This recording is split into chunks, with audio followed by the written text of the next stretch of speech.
Welcome to the European market open. A minute to go until the start of cash equity trading. I'm Tom McKenzie in London. And here are your top stories. HSBC plans to buy back $2 billion of shares after quarterly profit beats estimates. More from our interview with the bank's CFO this hour. The Turkish lira falls to a record low as President Erdogan says the ambassadors of 10 Western countries are no longer welcome. Plus, Chinese EV maker XPeng plans to go beyond cars with new products, including an assisted driving system and a flying car. We speak to the company's president later this hour. Okay, let's check in on the futures then. The Asian markets are down by 0.1%, but futures here in Europe and the US just modestly pointing higher, Fran. Tom, good morning. Happy Monday, everyone. A lot going on in the market. So there's a lot of earnings, of course, from Facebook today, and then all of the other technology stocks will open up. For the moment, as Tom was saying, look, if you look at European futures, they're holding on steady. We had steady session also in China. The focus on China is on a lockdown, especially in the northern region, which means that we could continue seeing that zero COVID policy. So if you look at the markets, for the moment, they're steady. They look, Tom, at, of course, what's going on with some of the infection rates, and they look at inflation as well. We're seeing a little bit of movement actually on the FTSE. We are. Gains of almost 0.5%. We're looking ahead to the UK budget from Chancellor Rishi Sunak later this week on Wednesday, in fact, to see what he's going to be poning up in terms of additional spending here in the UK. The CAC 100 over in France gaining 0.2%. The Spanish IBEX also in positive territory by 17 points. Over in Germany, the DAX is gaining 0.1%. We're looking at Italy as well in terms of the news around UniCredit and the discussions with the government falling apart when it comes to the purchase of Monte dei Paschi, so I'm going to keep across that story as well. Currently, the Italian FTSE mid gaining 0.1%. We can move it on to look at how things are playing out cross-asset. We talked about the lira, the worst performing emerging market currency. Further pressure on that currency after, of course, those rate cuts. And then the comments from President Erdogan, currently losing 2%. The Turkish lira there, and closing in to potentially 10. Maybe that is the next level for that currency. It's the risks around Turkey start to crystallize. In terms of the German 10-year, you're looking just about a minus 10th basis points. The pound is currently gaining by about 0.1%, 137. That's on the back of a softer US dollar. Brent is higher by 0.6%. We had the Saudi oil minister, energy minister, coming out saying they are in no rush, and OPEC Plus should be in no rush to increase supply. So further support for oil then in today's session. Fran. Tom, let's dig a little deeper into the sectors as they open. I love this chart because you can have a quick snapshot overview of what's moving and what's not, or at least what's gaining and what's on the downside. Consumer discretionary, a little bit under pressure. Materials under pressure. You look at some of the financials under pressure. Now, there's a couple of stories that we have to unpack. First of all, HSBC is saying that they will somehow do some shortly will actually buy back stock. So that's giving a bit of support to some of the financial stocks. But one of the worries out there is, of course, what's happening then with UniCredit and Monte Paschi. So why we're seeing a little bit of pressure on, for example, some of the Italian banking stories. This other story that we're watching out for is, of course, inflation. Overall, we heard from Jay Powell on Friday. We heard from Janet Yellen saying she's expecting inflation to remain under pressure until 2022. That is still transitory in her eyes, but actually could last longer than expected. And then some of the materials also under pressure. We look at Bitcoin, I think around 62,000. So that's a nice little snapshot, Tom, of one of the things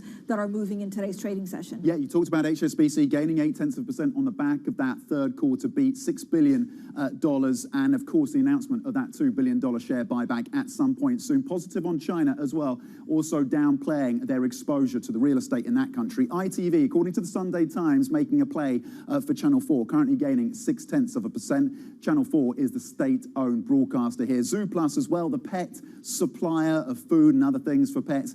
There is a deal now, it seems, between EQT and Hellman to come together and offer a bid more than $4 billion for Zooplus, currently gaining 0.7%. The board is minded to accept that deal. Okay, let's get the Bloomberg Business Flash now with Laura Wright here in London. Laura.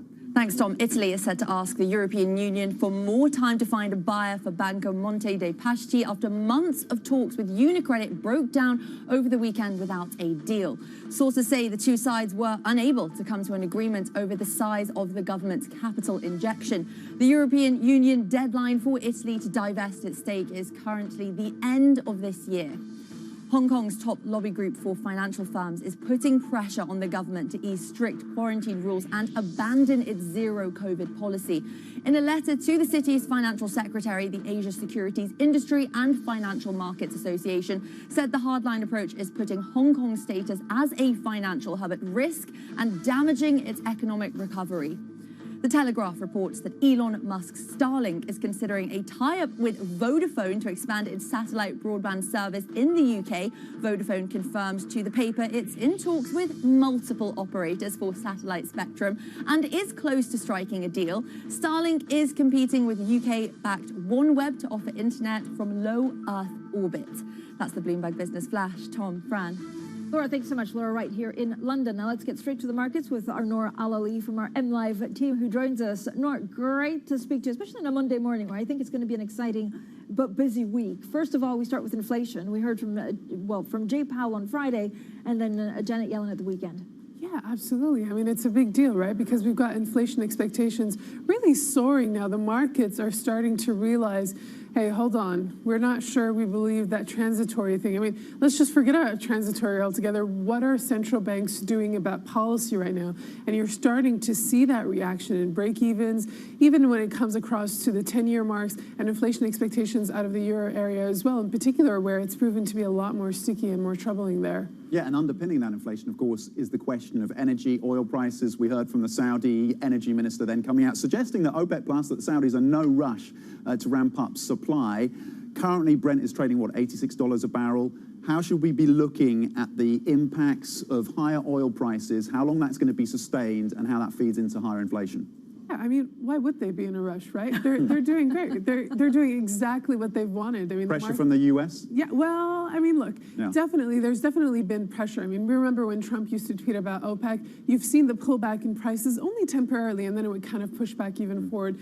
Realistically, though, OPEC is still the key driver when it comes to Brent. You've got key oil spreads definitely soaring here to multi-year highs, and that's something to keep in mind as well. Very bullish for oil, and the energy crisis definitely something that's helping them in the short term as well. It certainly is. How much of the focus is on tech earnings? So we have Facebook today on the back of Snap, and remember, Snap actually lost a quarter of its value. So if you have supply chain issues, you're going to advertise less. Yeah, absolutely. I mean, Snapchat is quite particular because I was quite shocked to see that drop. It's metabolic in many ways. And the thing to keep in mind here is that tech has sort of been the anchor that's been centering that rally this year that we've seen in tech, in equities this year. I mean, like Tina, there's no alternative, all these really great hits. And the thing to keep in mind here, if we do see just a blip, and I think you'll see that markets will react a lot more aggressively as we've seen with Snapchat. And that's something to keep in mind. You've got big names reporting this week.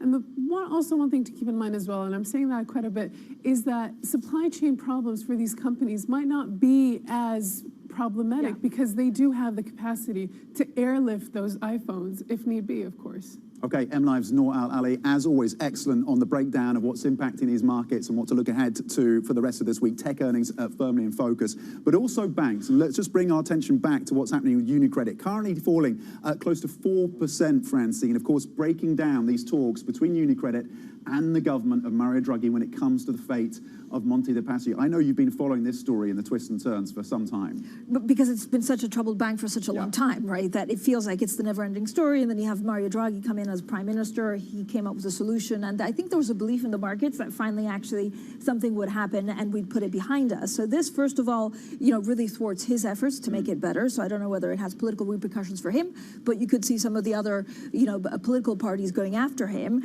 And we understand that this is because they didn't know how much of the capital should be injected in it. And it was also unclear what businesses would be transferred to UniCredit. So we'll try and find out more to see what happens from here. But certainly it's not great news for anyone in Italy at the moment. UniCredit down 3.5%. Yeah, Jeffrey's interestingly coming out saying, look, this decision by UniCredit to walk away from these conversations shows that management is strongly focused on shareholder value. But as you point out, the stock now down at 3.7%, Francine. Yeah, we stay with the banks. We hear from the HSBC Chief Financial Officer, Ewan Stevenson, after the bank posted earnings that topped expectations. This is Bloomberg. Plus, Chinese electric vehicle startup Xinpeng unveiled details of new products and features, including an assisted driving system, faster charging car, and a flying car. I'm looking forward to that. We'll bring you all of the details later in the program.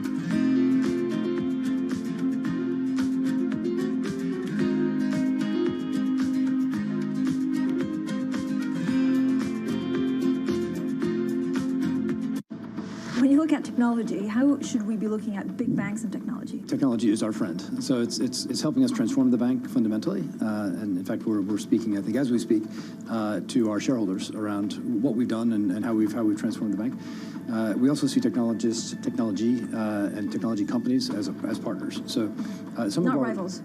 We know that there are big parts of what have been our business historically that will be absorbed into convenience platforms. And by convenience platforms, whether that's Amazon or Facebook or Alibaba or Tencent or something like that, those are platforms that are just very convenient for people to conduct their day-to-day financial affairs. And it'd be very difficult for a bank to compete with that. Now, in some cases, I'd say, let's say in Africa, we are setting up a competing platform to the convenience platforms. And we're working with technology companies and mobile telephony companies and others to create a platform of our own. But for the most part, we're going to be playing on somebody else's platform. You talk about hiring aggressively at the moment. Can you walk me through how challenging that is at the moment? How difficult is it to find the right people? Well, things have changed. Again, the world has changed under the pandemic, and you all know worldwide, what the challenges with getting people back into the workforce. Bloomberg has enhanced search on the terminal to deliver what you need when you need it. Now, you can simply type phrases in everyday English in the command line. Compare financials. Find people. Analyze markets. You can enter phrases or ask questions. What do you want to know today? Ask a question or visit SearchGo to find answers now.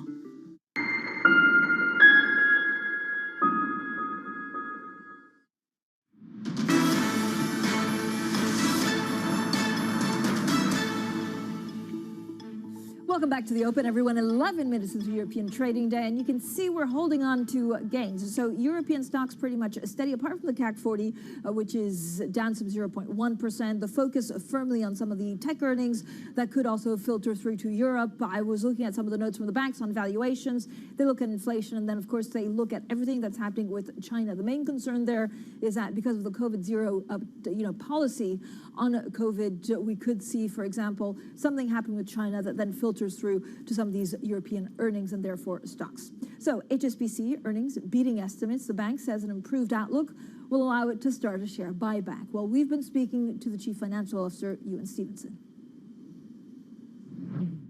We can definitely see supply chain impacts impacting our customers. It's also denting confidence. If there was any slight disappointment in the numbers this quarter, it was we had expected commercial loan growth to be stronger than what it was. And we are seeing customers having to build up and maintain high levels of working capital at the moment as a result of the supply chain issues. So it is definitely having an impact. We do think it'll be relatively temporary. That should imply by the time we get back into 22, we should see much more sustainable, solid growth. Bank of England looks as if it's live in November. The market's pricing in 1.2% by the end of next year. Can you see that magnitude and speed of hikes in the UK, Ewan? Certainly. I remember we're currently at about 300-year lows in UK policy rates. I think the economy can afford higher rates, but certainly you could see 2 or 3 rate rises between now and the end of next year. Do you think we could get to 1% by the end of next year, Ewan? Yeah, I think that's possible. What would that do to your business? It would add, I think, on a forward run rate basis, several $100 million of additional net interest income in addition to the growing book and volume growth that we're putting on in the UK. So it would be welcomed by us overall for the bank. 100 basis point parallel shift in interest rate curves adds about $7 billion of revenue to us. Look, the flip side of that is, as I'm using Danny Blanchflower, but you can pick anybody you want, is that it would be a serious error to hike into rising national insurance, COVID risk, furlough coming off, a myriad of other tax rises. Would you see it as a potential policy error or policy mistake to hike rates in the UK? Look, there's clearly a path to navigate through that for the policymakers, but I think interest rates rising to 75 basis points or 100 basis points is not going to be the dominant driver of the preventing a recovery here in the UK. What would be the biggest prevention to a recovery, Ewan? Yeah, look, we continue to be concerned about tail risks and new variants emerging out of COVID. We continue to see around the globe a very stuttered recovery in some places as a result of the impact of the Delta variant. I think in the UK here, we're through the worst of that. But if we were to see new variants emerge, we could have a material impact on the business. That was the CFO of HSBC, Ewan Stevenson, speaking to Bloomberg's Manus Cranny there, breaking down the results, giving his reaction. Joining us now is Colt's Chief Investment Officer, Alan Higgins. Alan, good morning. Thank you for joining us this Monday. Always good to talk to you. Let's talk about the banking sector then. Obviously a favourite over the last few months for many investors, a key component in terms of the run-up that we saw from the S&P 500 in the States on the back of expectations of a higher yield environment. Is it too soon to start taking profits from the banking sector? Good morning, Tom. So we've already taken profits on the banking sector. So arguably too soon. We could look to get back in. We've got a bit of a difference though when you compare banks in the US and banks globally, haven't you? It was interesting to hear from Ewan about commercial loan growth still being a bit sluggish. We saw the same in the US, but of course the US banks have the investment banking arm, which is really powering, and also to a certain extent with the likes of Morgan Stanley, extremely strong wealth management. But look, it's an attractive area. We believe this value rotation has legs, and banks and financials are part of that, and also correlated with energy stocks, which for a lot of investors is hard to invest in. So right now we're in subordinated debt, financial subordinated debt, so we're on the debt side.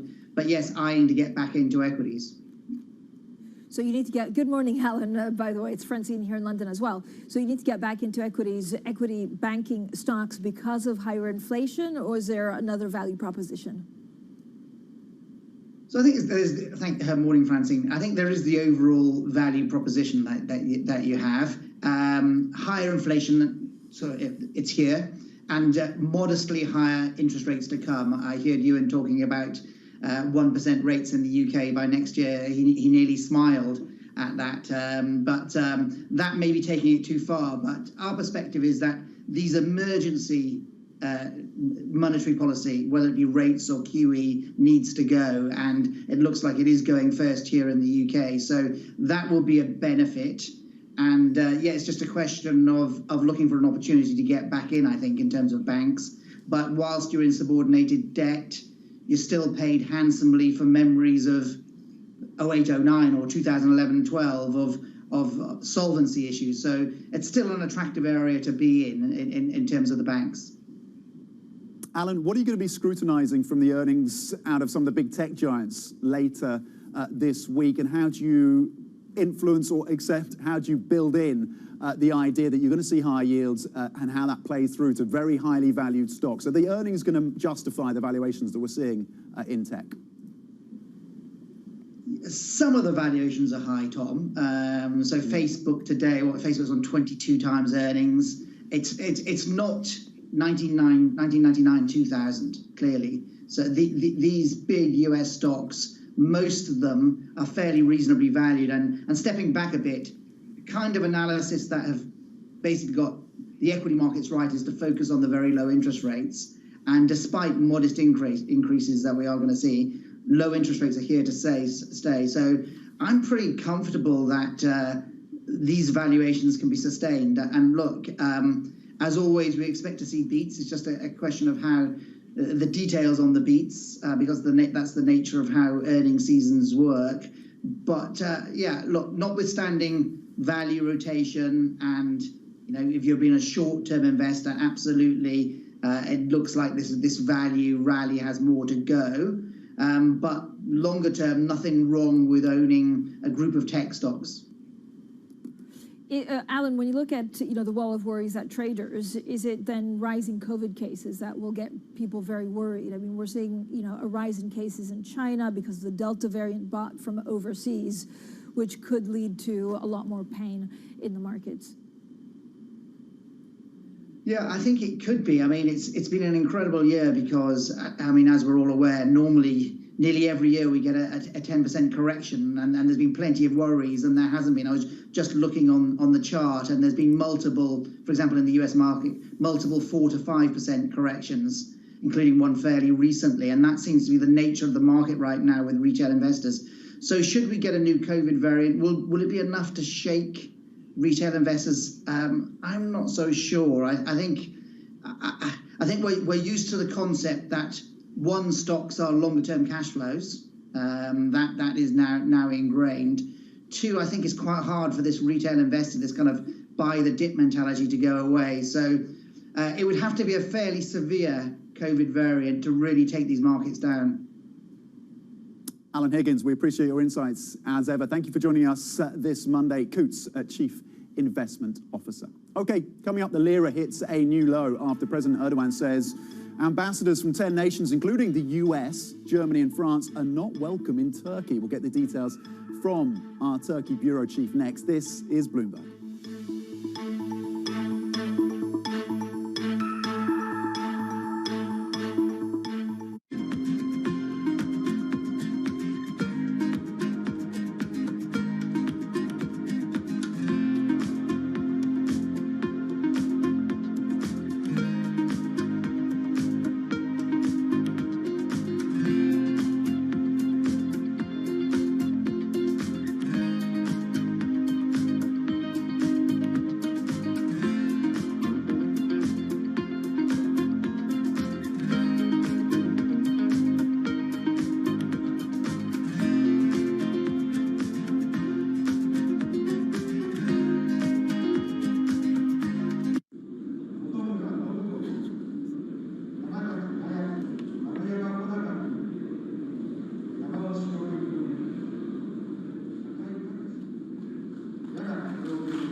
第18条第2項におり、本院において内閣総理大臣に指名することに、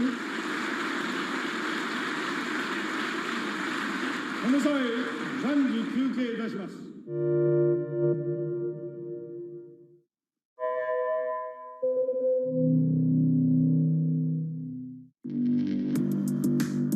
the financial world on demand. Hear from leading economists, policymakers, and industry experts via live and on-demand webinars, only from Bloomberg. Start exploring to see what's moving the markets. Visit Bloomberg.com/webinars. Right now, about half of U.S. households invest. We'd like to get that number up to 95+%. Investing should be as ubiquitous as shopping online. It should just be something that people do. Google is saying it has accelerated innovation in the country, and it's planning to appeal the FTC's decision. What's your take on this, and how do you plan for further scrutinies? We are going to see what they make and like what changes they are actually bring to this market.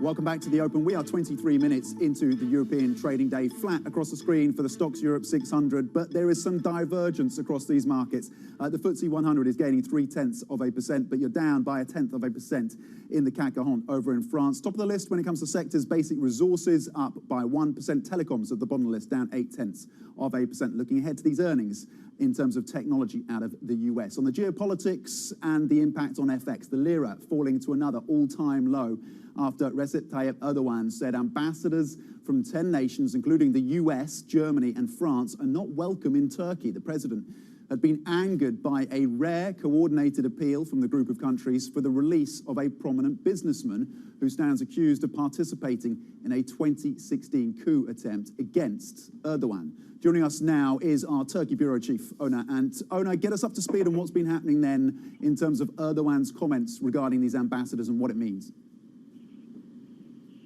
Erdogan has been silent since his Saturday.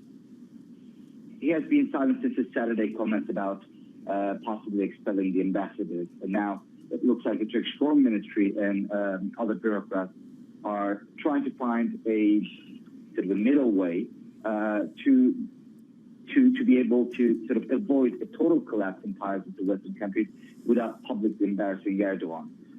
If Turkey does declare these 10 ambassadors persona non grata, that's going to be the first in Turkish diplomatic history, and probably elsewhere too, and that's going to put already strained ties with the West in a new low. So we think that there is a backdoor sort of operation at work right now to talk Erdogan out of this, but the main objective is to do this without exactly making it look like Erdogan sort of walked back his comments on Saturday. And we're going to know more about it later today after the cabinet meeting that Erdogan chaired. Yeah, so Onur, what will it take actually for Turkish lira to stop sliding at this point? Well, I think anything that avoids the catastrophe with key Western partners, or what used to be key Western partners, such as the U.S. and Germany, will likely result in a rebound in the lira, which is currently at its worst level against the U.S. dollar, down more than 24% at the beginning of the year. So anything that avoids the designation of persona non grata for the ambassador, a formal designation, then I think we're going to see a rebound in the lira. Okay, thank you very much for the update from Turkey then, Ona Ant, our Turkey Bureau Chief. Currently, the lira trading down 1.7% at 9.77. Coming up, Chinese electric vehicle startup XPeng unveiled details of new products and features, including an assisted driving system, faster charging, and a flying car. We'll get the details next. This is Bloomberg.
Magnus TV in Facebook since I'm streaming Axie Infinity. Axie Infinity is an NFT game where you can earn tokens, and then that tokens can be converted into pesos.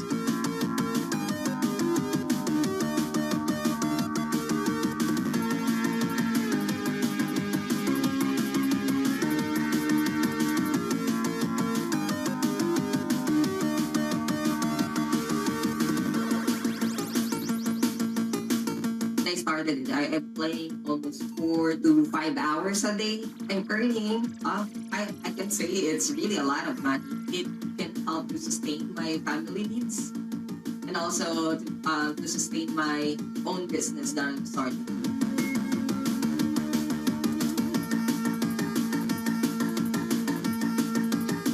I'm a little bit worried about it because some people who join this Axie Infinity thinking that this is an easy money game. They can earn a lot on this game. This game can sustain their life. And I think that is not the point, or that is not really the game. We are trying now to build a community where other players or my scholars can join this esport, playing Axie Infinity for now, even 3 to 5 years, I think. The growth story in cannabis remains very strong, even after the sort of loosening of the pandemic. There was a worry that there might be wallet spend competition, but so far the cannabis sector seems to be holding up very strong. It's really a reminder, isn't it, just how sensitive the markets are to any commentary about trade. We did see some pressure on the yuan, we did see some pressure on the futures. That is now being reversed.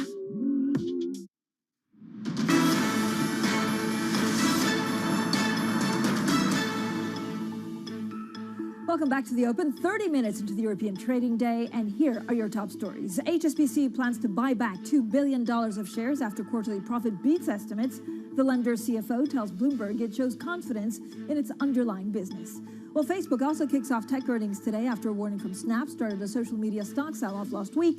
And finally, Chinese EV maker Xpeng plans to go beyond cars with new products, including an assisted driving system and even a flying car. We'll speak to the company's president in just a few minutes from now. I'm quite excited about the flying car, actually. As long as I don't have to drive it, I'm all in, Tom. The focus also firmly on inflation and on COVID outbreaks. Yeah, and of course, what Jay Powell told you on Friday, where he said it is time now to start tapering. He's concerned about inflation, concerned about those supply chains, but he said quite clearly, obviously, to you that it is not time for rate hikes at this point. Janet Yellen as well, also suggesting that inflation is going to continue at relatively elevated levels until the middle of next year. Across the European space, you're essentially flat across the Stoxx Europe 600. It's a divergent picture, though, index by index. The DAX is gaining by about 0.1%. The CAC 40 is lower by close to 10 points, down more than 0.1%. Some optimism here in the UK because Basic Resources is top of the list in terms of sectors, gaining 0.3%. When it comes to oil, you heard from the Saudi energy minister suggesting they are in no rush.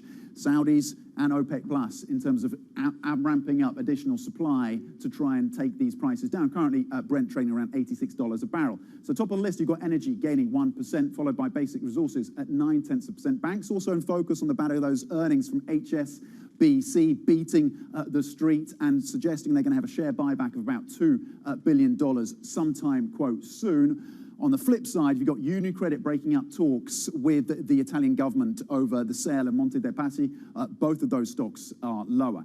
At the bottom of the list, in terms of sector by sector, telecoms down 0.8%. That is the shape of play, 32 minutes into the trading session here in Europe on the first day of the week. Switching focus to electric vehicles and the strength of one Chinese electric vehicle startup, Xpeng, which held its tech day yesterday, unveiling details of new products and features.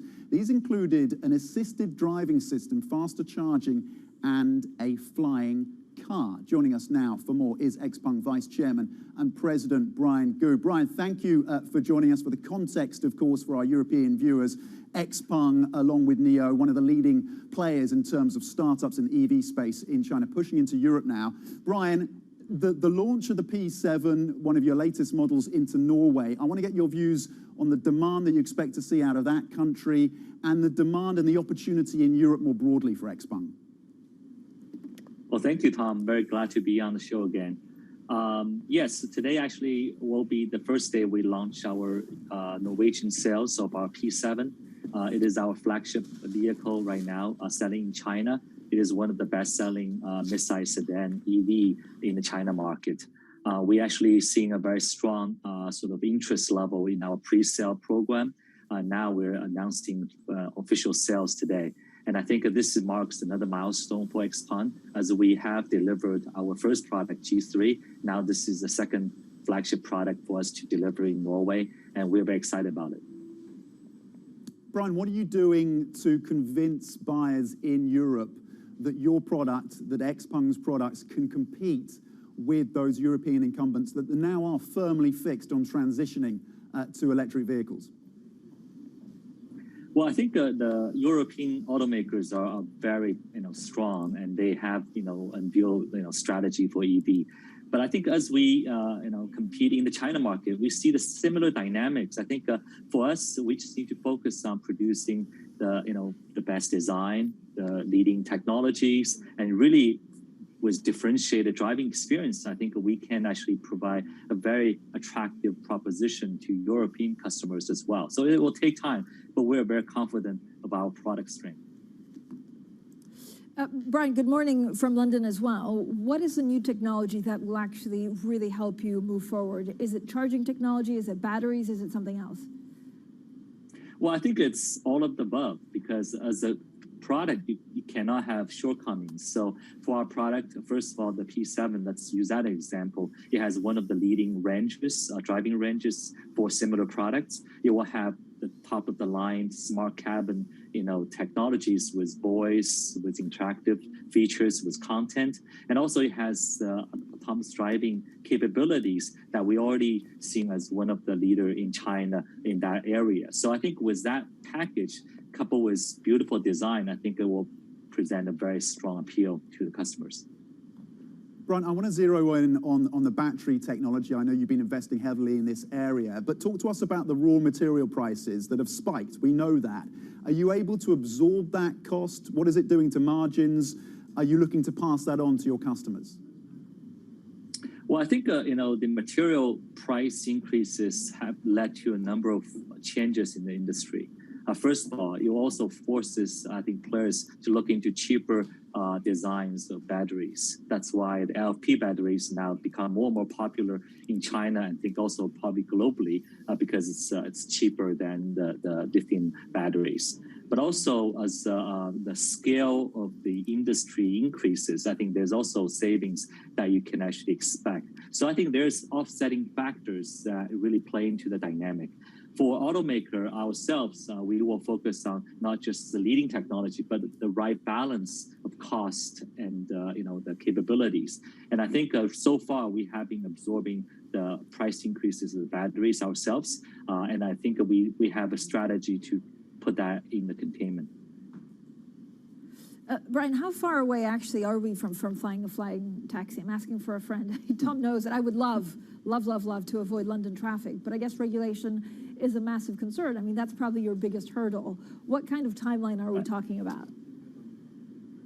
Well, I think there's a couple factors. First of all, the product that we want to present to the market is actually a combination of vehicle that can fly.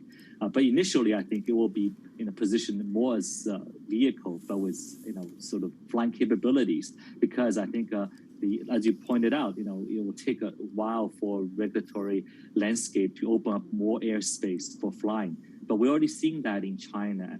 Some of the areas are now actually permitting low altitude flying and testing, and I think that area will expand. So I think the use case for that will be, driving, mostly, and there's actually opportunity to fly that the vehicle. We're actually expecting volume production to start in 2024. So hopefully by late 2024, we can start delivering some vehicles that can fly to our customers. Okay, so 2 to 3 years away from flying vehicles. That's an exciting prospect, Brian. I want to bring it back to supply chains, though. Semiconductors front and center for the auto industry, of course. How long do you expect these supply chain constraints to persist, and what has the impact been on production at XPeng? Well, first of all, I think supply chain constraint has been a factor throughout the year. I think we are we have been dealing with it, and I think it will also impact the whole industry. And also, the supply chain issue is not just limited to chips. It actually impacts a lot of components, because there are more than a few thousand components in a vehicle. So in any given time, there are things that's impacted by the COVID, by the chip shortage, etc. So as a company, just have to be very nimble to deal with it. And so far, we have been doing quite well. We think that this supply chain constraint will probably last until mid next year, at least where we can see today. And it will, but also between now and mid next year, I think will probably be some gradual sort of alleviation of that issue. But I think we need to be, as a company and as industry, be prepared to deal with this in the next 6 to 12 months. Okay, we've talked about the push into Europe, Brian, and we've tackled the supply chains. What about China? What is the demand looking like? There's concern that the economy is starting to stall in terms of the recovery in China. Are you seeing that reflected at all in terms of demand for your vehicles? Not at all, actually. I think the demand for EV is very, very strong. I mean, if you look at the latest monthly auto sales in China, EV penetration is in the high teens, which is significantly higher than anybody has expected in the beginning of the year. So that means that I think the whole market, from consumer end, from the government end, and from the producer OEM end, have seen a huge catalyst conversion from traditional ICEs to EVs. And I think that momentum will carry through. I think that there is a strong incentive for China to really pursue this new energy agenda because environmental, industrial factors. So I think we're very confident that the growth will continue for the foreseeable future.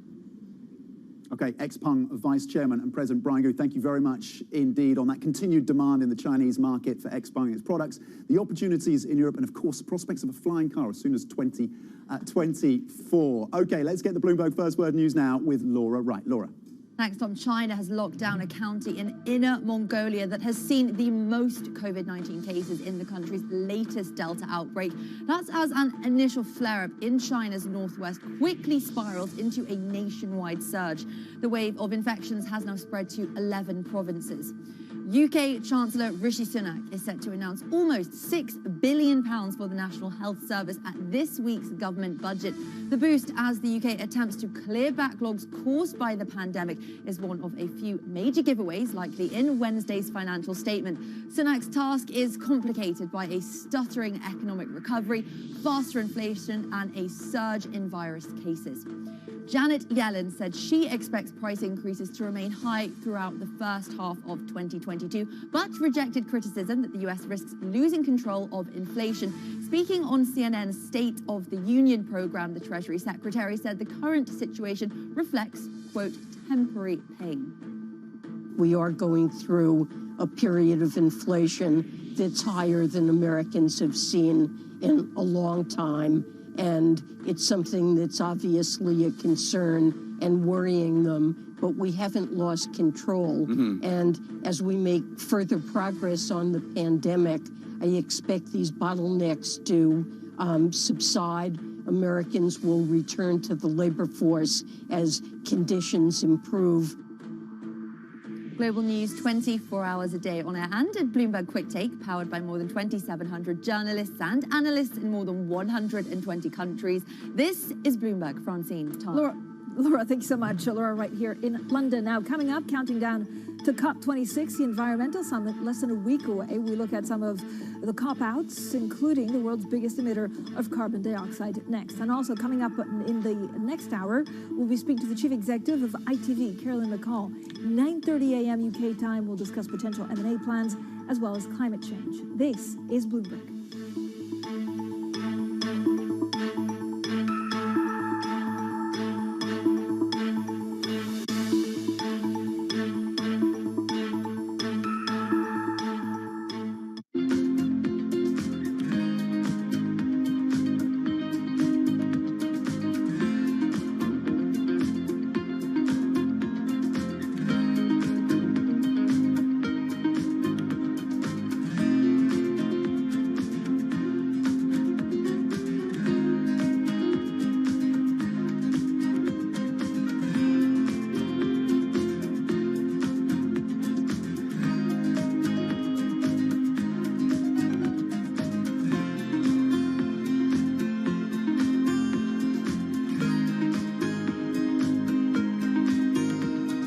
China is a gigantic part of our economic life and will be for a long time, for our lifetimes. But that does not mean that we should be naive in the way that we look at our critical national infrastructure, the way we look at, you mentioned nuclear power, you mentioned 5G technology. Those are all legitimate concerns that any government, many other governments around the world have. But I've said this many times, it's worth repeating, I am no Sinophobe, very far from it. Do you think you're the last Sinophile in the cabinet? No, I expect there are lots of... look, China is a great country and civilization. What about wind power? Would you let them buy offshore wind power? That's infrastructure. I think you'd have to railways. You'd have to look at what was you're defining as strategic or critical. From New York City. We're in London, in Sydney, in San Francisco. 9 a.m. in Beijing and Shanghai. Good morning, everyone. Have a great evening. This is Bloomberg Daybreak with Lee. Balance of Power on Bloomberg Radio. Welcome to Daybreak Australia. This is Bloomberg Technology. And this is Bloomberg Green. To recap the headlines. You do not want to miss this story. Really good news on the jobless claims front. How are you thinking about those dynamics?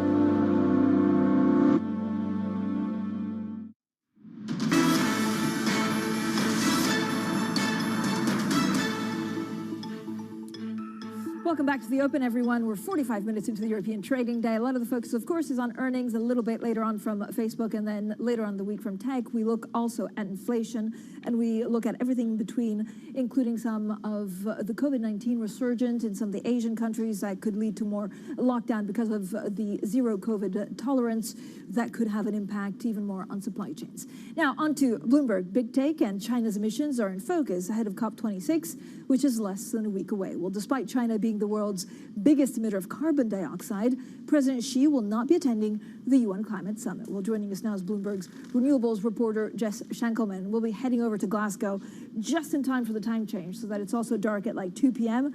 and we'll be wearing extra gilets to keep warm. Jess, when you look at China, first of all, why is President Xi not coming? It feels like that, it's linked into all the geopolitical concerns, and so will they even get a deal?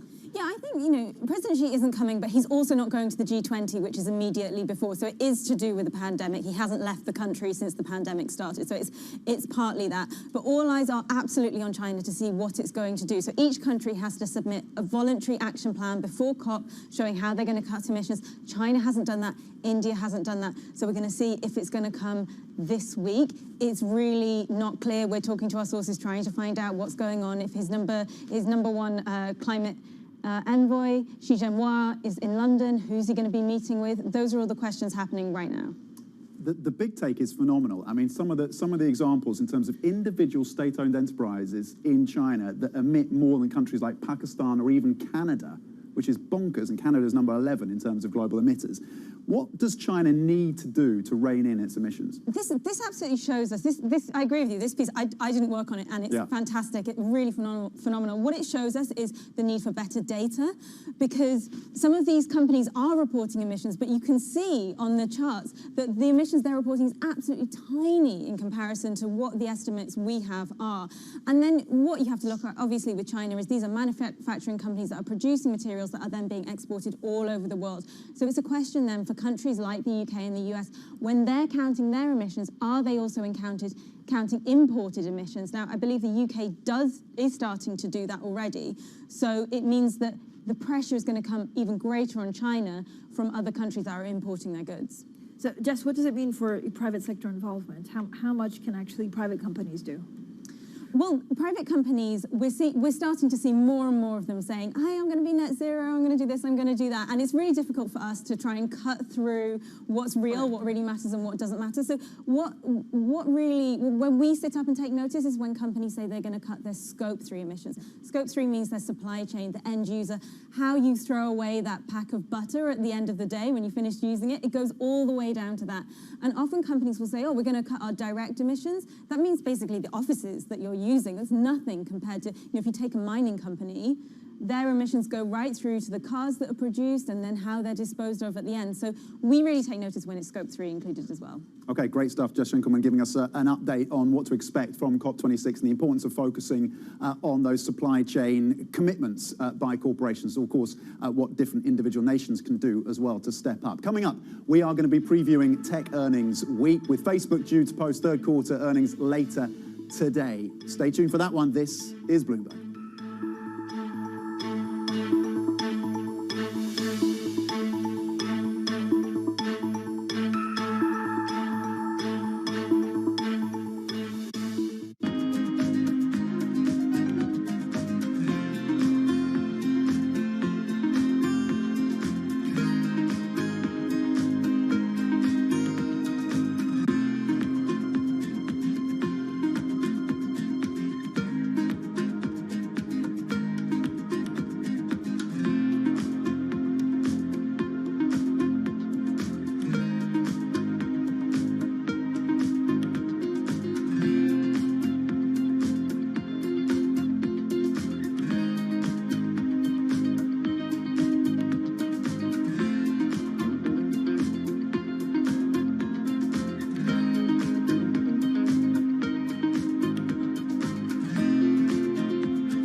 Madison Square Garden eyelet jumpsuit, which is arguably, from what we're finding out, probably one of the most important jumpsuits of Elvis's entire career.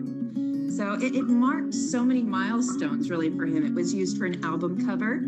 It was used when he performed Madison Square Garden, and he was the first performer to ever sell out 4 nights straight in Madison Square Garden. So he really started that whole thing that we see now in pop culture, where when you make it big, you do Madison Square Garden. So we're super honored to have it. I can honestly say that COVID has been unbelievable for internet-based and e-commerce businesses, because we have a captive audience. We have people home that really want something to do and need entertainment. So we do our best to try to give it to them.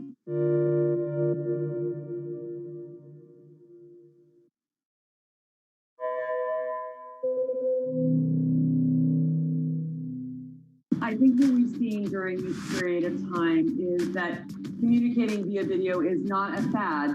We are using it in all aspects of our lives, for work, for learning, for communicating, for staying in touch. Every Friday with 30 minutes dedicated to fixed income, I'm Jonathan Ferro. This is Bloomberg Real Yield.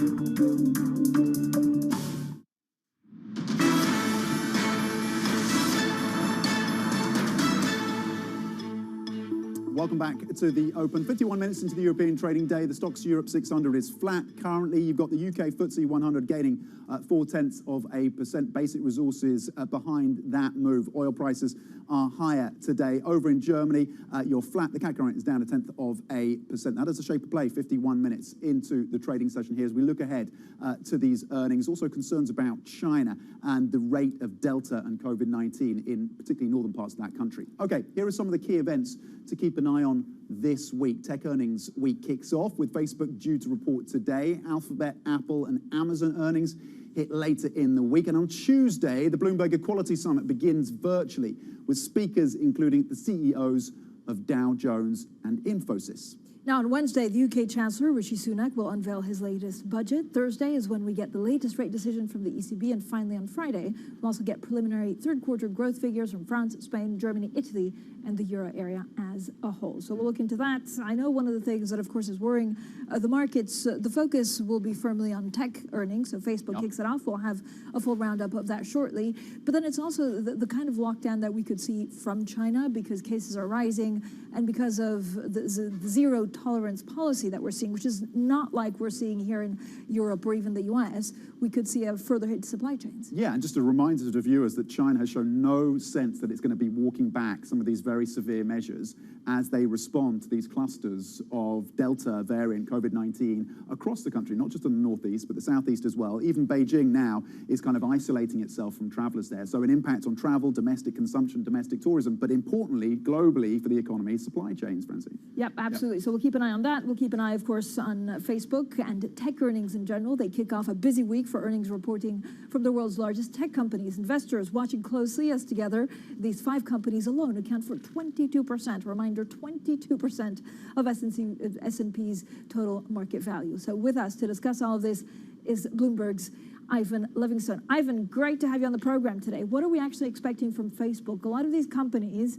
rely on advertising, and advertising could be cut because of supply chain issues. Francine, yeah, advertising is certainly going to be in focus this week, along with some of the supply chain issues, shortages of key items. There's a big question.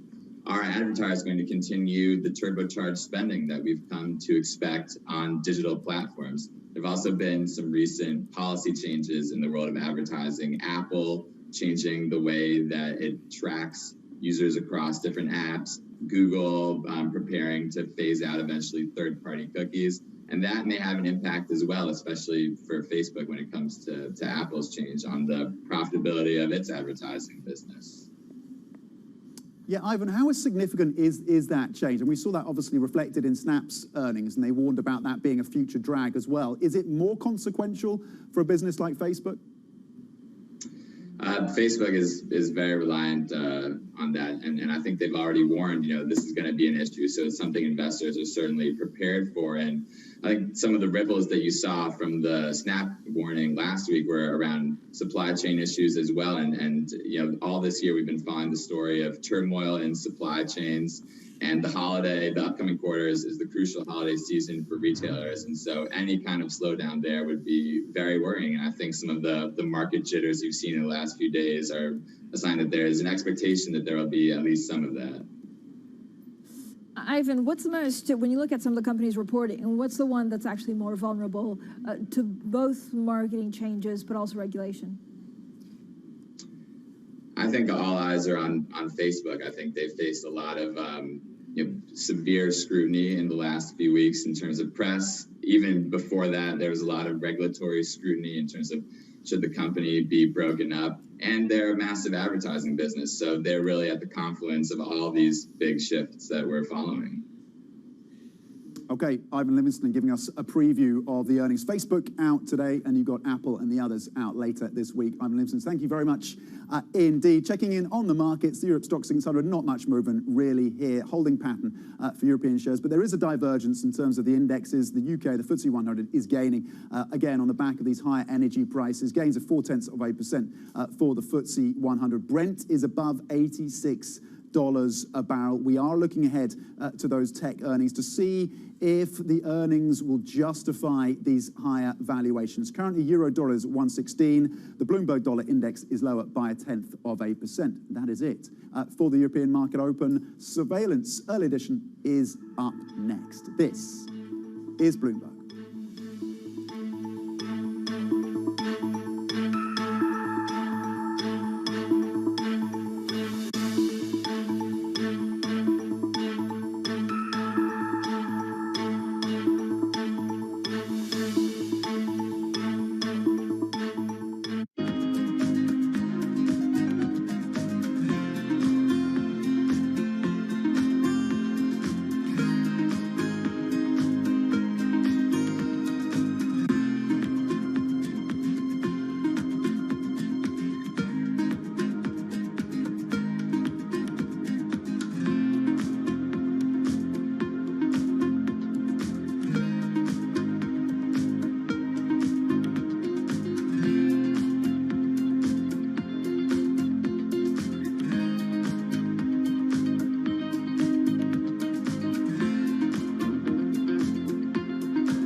Engine number one was able to do on the Exxon fight, it opened a lot of people's eyes to, I guess, the power that smaller investors can have. And I'm curious as to how other people can sort of look at what you did and use that is either a template or maybe just some sort of guide as to how they can sort of approach their relationships with other companies. We founded the company in Engine number one on the idea that we take the data, not ratings and rankings of ESG of the past, but we actually take the environmental, the climate, the social, worker data, and we simply use it to look at the valuation of companies and look at it over a long period of time.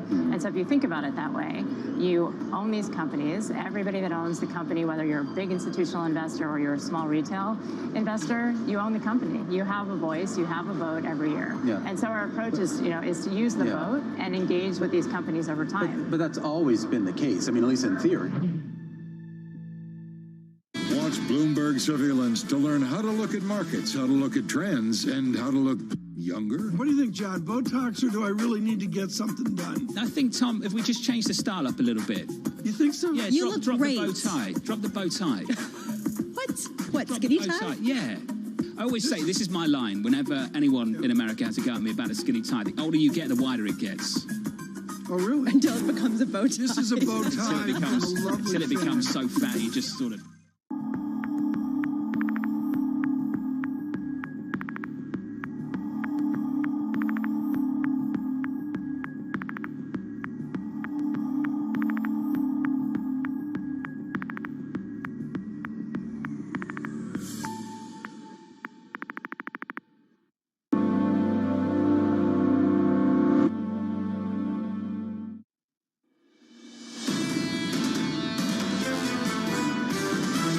If the gas supply side normalizes and we see that the price is still at this level, then we know we have to do something about it. We don't take things for granted. We still have COVID. There is still lockdowns. Today's $2 billion buyback, it shows confidence that we have in the underlying performance of the business. This is Bloomberg Surveillance, early edition with Francine Lacqua. Well, good morning, everyone, and welcome to Bloomberg Surveillance Early Edition. I'm Francine Lacqua here in London, and here's what's coming up on today's program. HSBC plans to buy back $2 billion of shares. The London-based bank paints a bullish outlook. More from our interview with the chief financial officer throughout the program. China expects new COVID infections to rise in the coming days, while the government locks down thousands to contain a growing outbreak in the north. And don't miss our top lineup of guests this hour, the Berenberg chief economist Holger Schmieding, to President Clemens Fuest, and of course an exclusive conversation with the ITV chief executive Carolyn McCall. Send your questions on IB plus TV Go. Now, first things first, so let's check in on the markets. The wall of worries that usually takes hold of the markets on Mondays, still present, but we look at inflation, we look at the resurgence of COVID, of course, in certain provinces in China, which could affect, because of the zero tolerance on COVID, could affect supply chains further. And then, of course, we look at the inflation debate. I had a conversation with Jay Powell on Friday. It was very clear that he was, first of all, reminding the markets that they're ready to taper, that they will taper, but not to think too much about, of course, what comes after. The other story is the Turkish lira. You can see 97580. A lot of banks now say that it will definitely touch 10, so lower to 10. This is on a diplomatic spat. We haven't really seen anything like it, with ambassadors possibly being thrown out of the countries because they called for the release of someone that's currently being detained. Also, what we're looking at in the picture, now the UK, again, very energy rich, something that we need to keep an eye on, getting some 0.4%. The main story here, the FTSE MIB in Italy, is of course what's happening with Monte Paschi di Siena, the fact that the government, apart from, well, despite actually the Prime Minister Mario Draghi really pushing UniCredit to buy that bank, it hasn't worked out for a number of reasons. We're calling all sources to find exactly what happens and what that means for the Italian stake in Monte Paschi. Now, onto some of the banking stories, and HSBC outlined a bullish outlook for the months ahead. The London-based bank sees an increasing likelihood of rate rises as one of the main reasons for it. Now, the lender also announced a bigger than expected share buyback. Today's $2 billion buyback is an important step, I think, and it shows confidence that we have in the underlying performance of the business and outlook, and shows a commitment to try and normalise our capital base. Well, for more on the banks, for more on inflation and what the traders are worrying about in general, we're joined by Noor Al-Ali from Bloomberg's Markets Live team. Noor, as always, thank you so much for joining us. Look, we have banks, we have techs. I mean, what are traders worried about?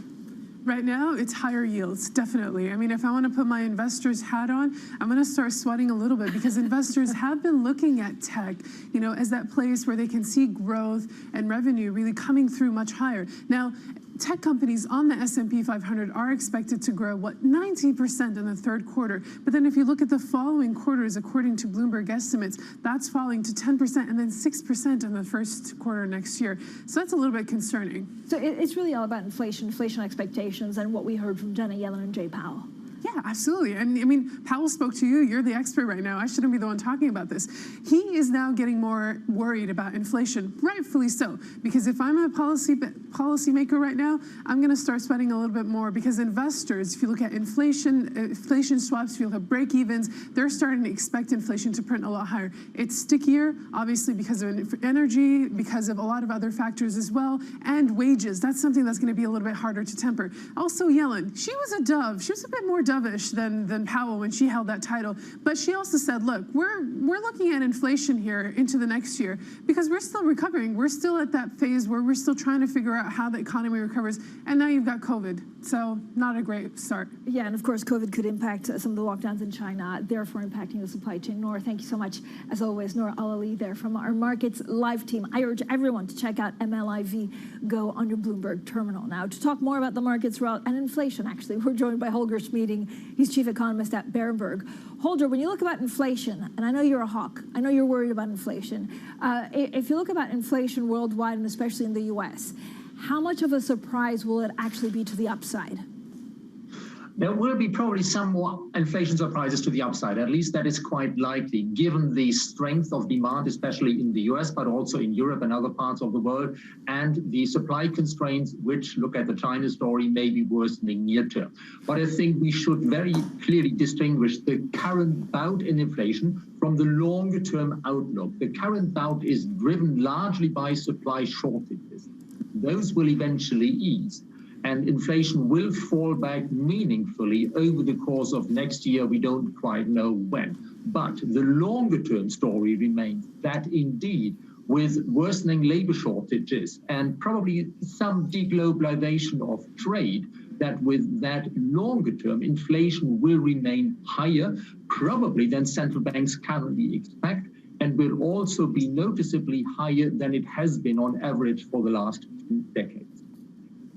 Holger, give me a sense of what that means in terms of policy mistake.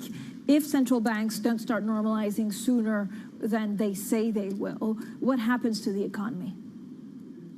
Well, the near-term impact will likely not be very much. Of course, we have to watch the longer-term outlook. I guess that US inflation will probably settle at rates close to 3% for years to come. And if central banks wait too long, then this inflation may settle at rates close to just below 3%, may then mean that inflation may settle a bit above that. That is the longer-term outlook. For the near-term inflation outlook, that's driven by supply shortages. The near-term inflation outlook has very little to do with what central banks do or don't quite yet do now.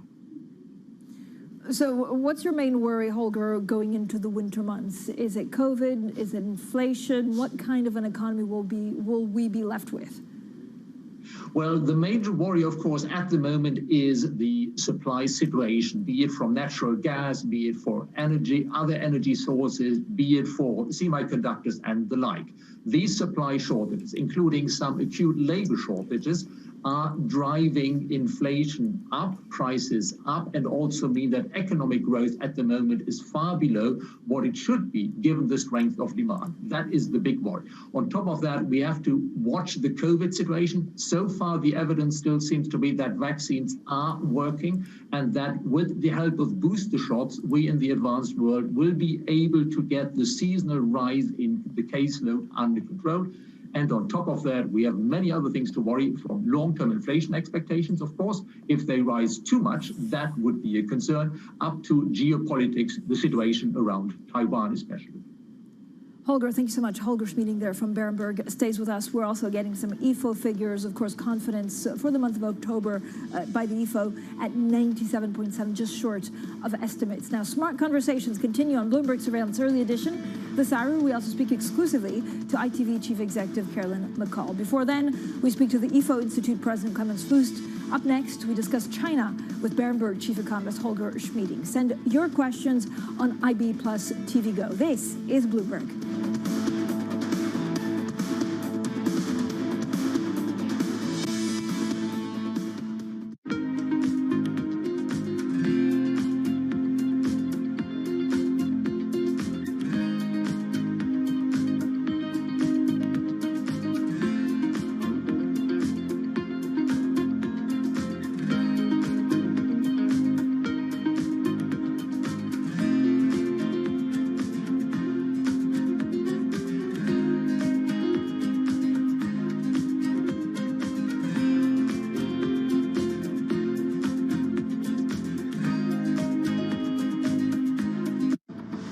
Crisis, there's a lack of drivers. Is there anything that you need to ask authorities to do better, or that your clients want the UK to do better? I think we're at a moment in time where we're coming out of the pandemic, and there are a handful of things going on. I think all over the world there are labor issues that are really a reflection of this transition out of the pandemic.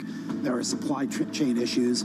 Some of this stuff is transitory. There are some secular trends that we have to watch closely, but I think we're adjusting and dealing with it as anybody else is. And I think leaders here are thinking about it the same way leaders are around the world. When you look at the UK and, of course, some of these green investments that the UK and the City of London particularly has been really trying to pitch, you've been extremely involved in carbon offsetting. Can London really spearhead that movement? Well, I think it's important that governments around the world partner with the private sector to try to get capital directed toward innovation in a way that we can accelerate the climate transition. And I want to emphasize it's clearly a transition.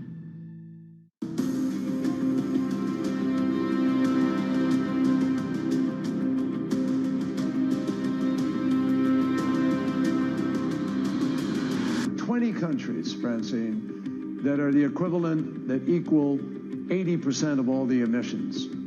Those 20 countries, above all, have to step up.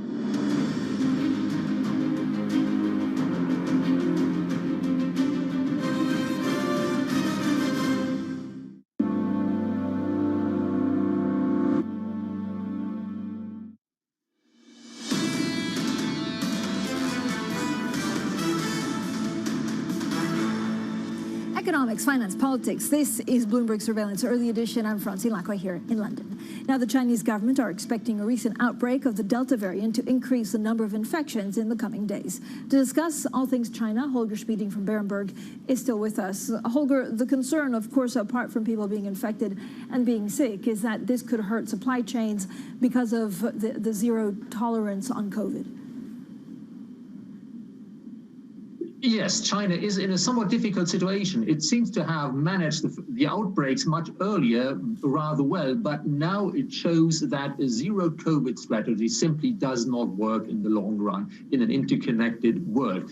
And it also may show that the efficacy of the Chinese vaccines is not quite as high as the efficacy of the vaccines used in the advanced world. As a result, China has and probably will have repeated incidents where it has to adopt harsher measures, such as lockdowns, which hurt our supply chains. We don't quite know yet, of course, as economists, but at least we should brace ourselves for more of the same news over the coming month, namely regional measures in China that can have an impact on our supply chains. So what worries you the most, Holger, when you look at some of the things that we should be looking out for and the pressure on the supply chain? Again, it's microchips. Is there anything else? Like, could there be, an energy crisis elsewhere in our economies? Well, energy crisis is, of course, something that in a way we can deal with because energy may be very, very expensive, but we have lots of sources for energy. So an energy crisis probably means we have to pay a comparatively high price for it, and we may need government subsidies to the most affected households to cope with that. More importantly, I think, is the risk of further supply disruptions, which mean we simply can't produce it because we don't have enough diversified sources. That is from semiconductors to magnesium, aluminium, and other products that we may have rarely talked about as economists, but other products that we may need to pay attention to in the future. Having said that, all these are issues that will eventually blow over, because the high prices are sending a very strong signal to increase supply wherever it's possible. So supply shortages, I'm fairly confident, will no longer be a big issue by next spring. But until then, they will contribute to something that feels a bit like stagflation in the advanced world. Yeah. That is less growth than we should have and higher inflation than we should have, given the overall state of demand. The supply shortage is simply good. But Holger, when you look at the stagflationary pressures, and it's interesting to see that actually even various economists have a different definition of stagflation. Is it the kind of stagflation that policymakers can still actually deal with, or are we going to see a downward spiral? I don't think we are going to see anything like a downward spiral. That is something which policymakers can prevent and have successfully prevented in recent incidents throughout the pandemic, for instance.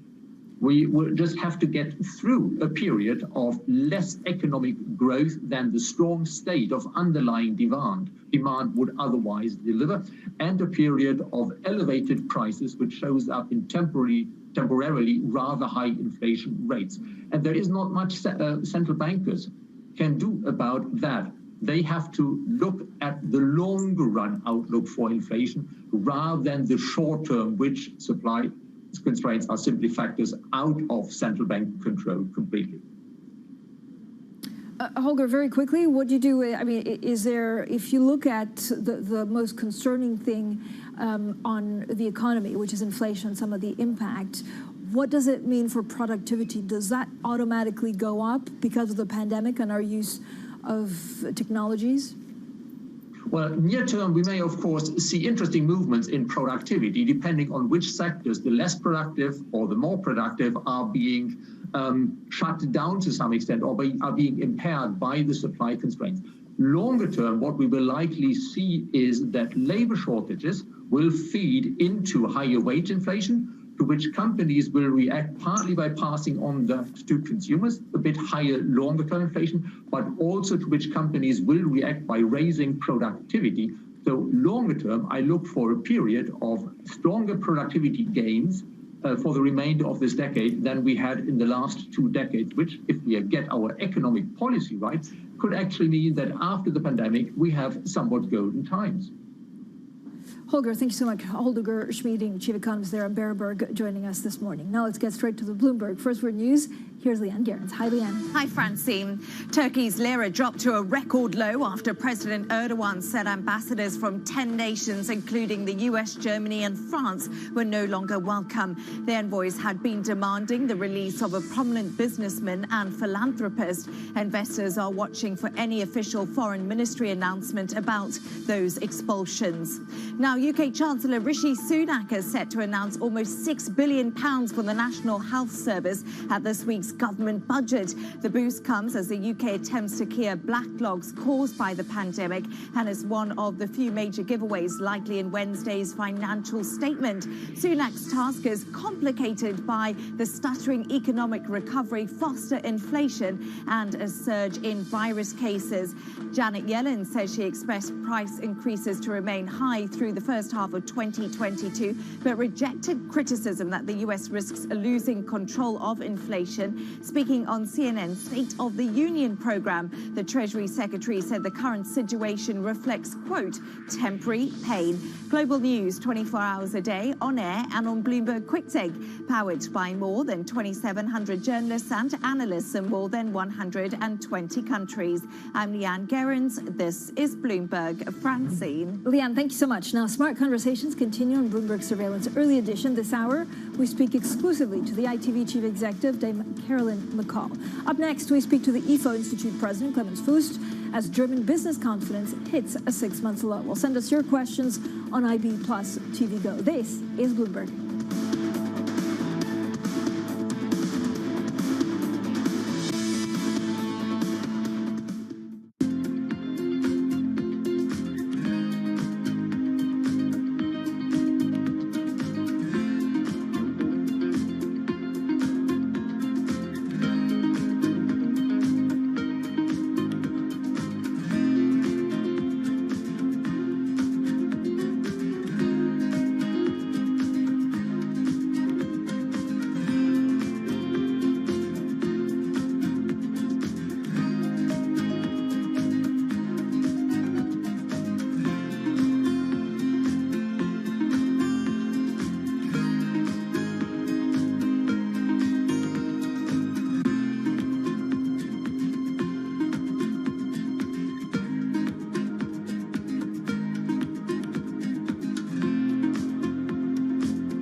OECD nations need to end coal use by 2030. Developing nations need to follow suit by 2040. And we need coalitions of solidarity between countries that still depend heavily on coal and countries that have the financial and technical resources to support transitions, because it is essential that no more coal power plants are built.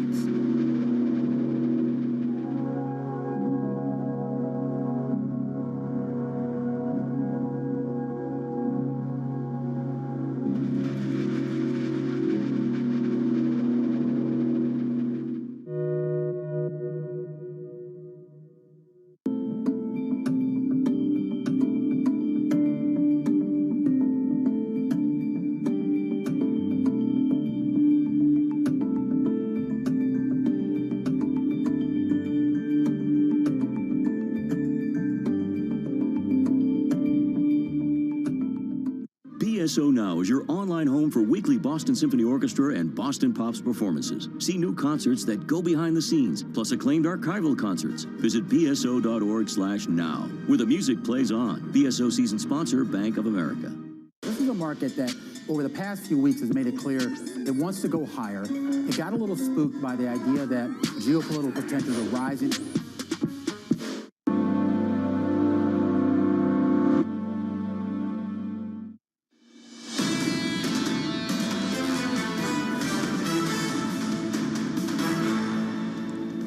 Economics, finance, politics. This is Bloomberg Surveillance Early Edition. I'm Francine Lacroix here in London.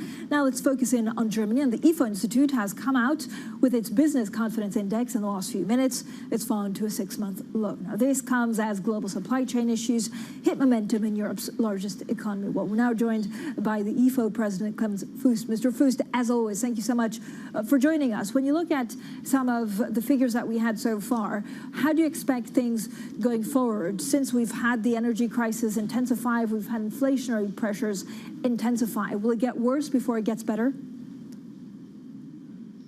There is a risk it will get worse before it gets better. We have asked companies for how long they expect these bottlenecks to remain, and the median answer is 6 months. There are some companies who tell us it will last a lot longer, but on average it's half a year. So that means the winter will be difficult, and these bottlenecks will not go away tomorrow.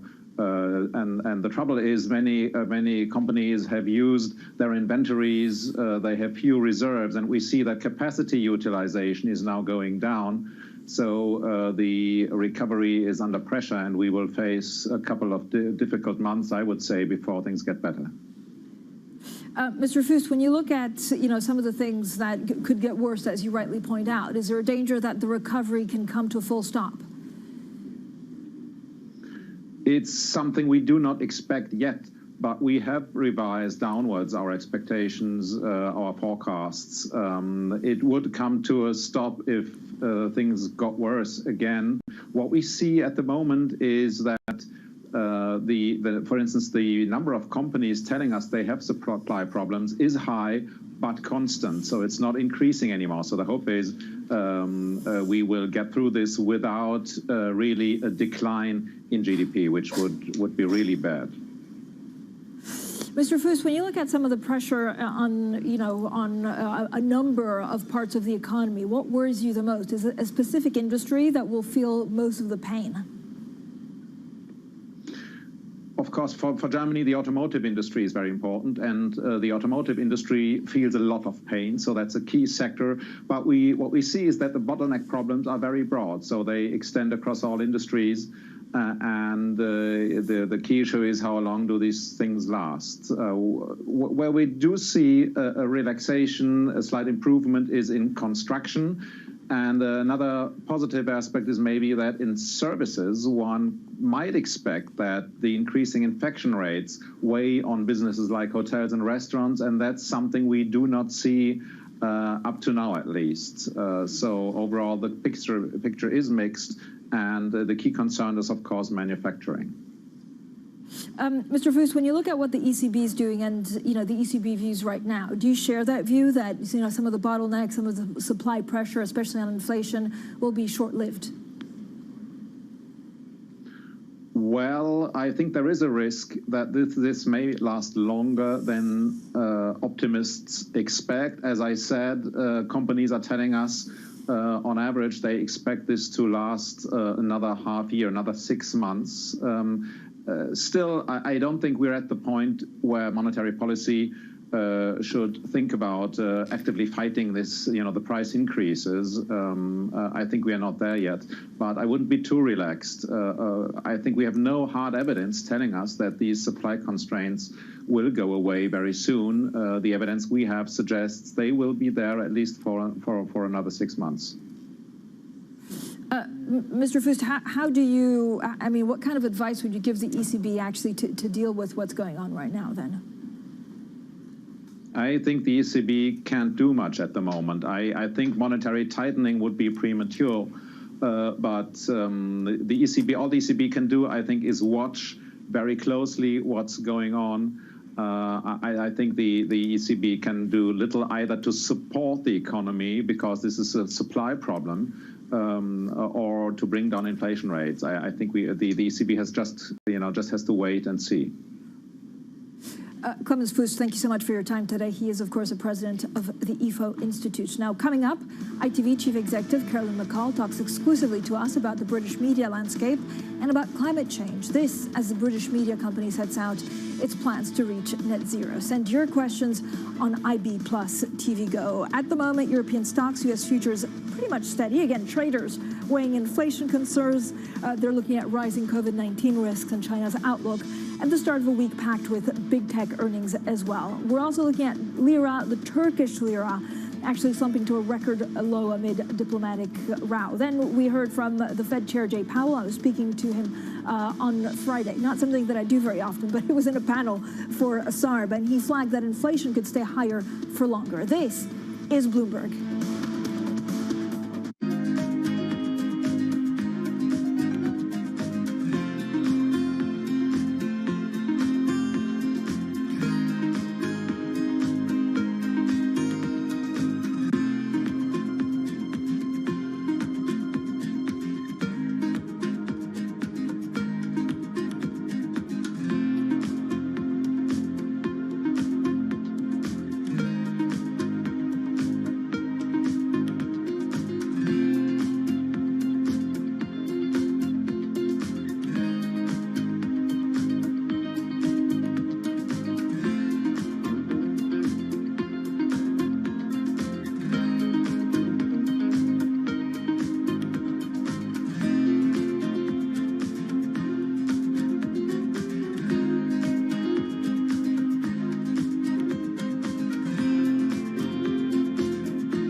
So if someone wants a leader, is it better to find a general or an admiral? That's like asking me to say, who do you love more, your son or your daughter?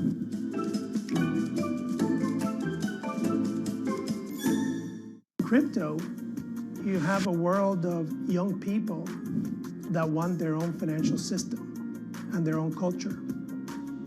And it is very powerful, and I'm a big believer in it. I think that it's hard to put your head around any narrative. Let's just be honest. We've had sort of a shift in, are we in some sort of stagflation fears moment? People were talking about that all day yesterday.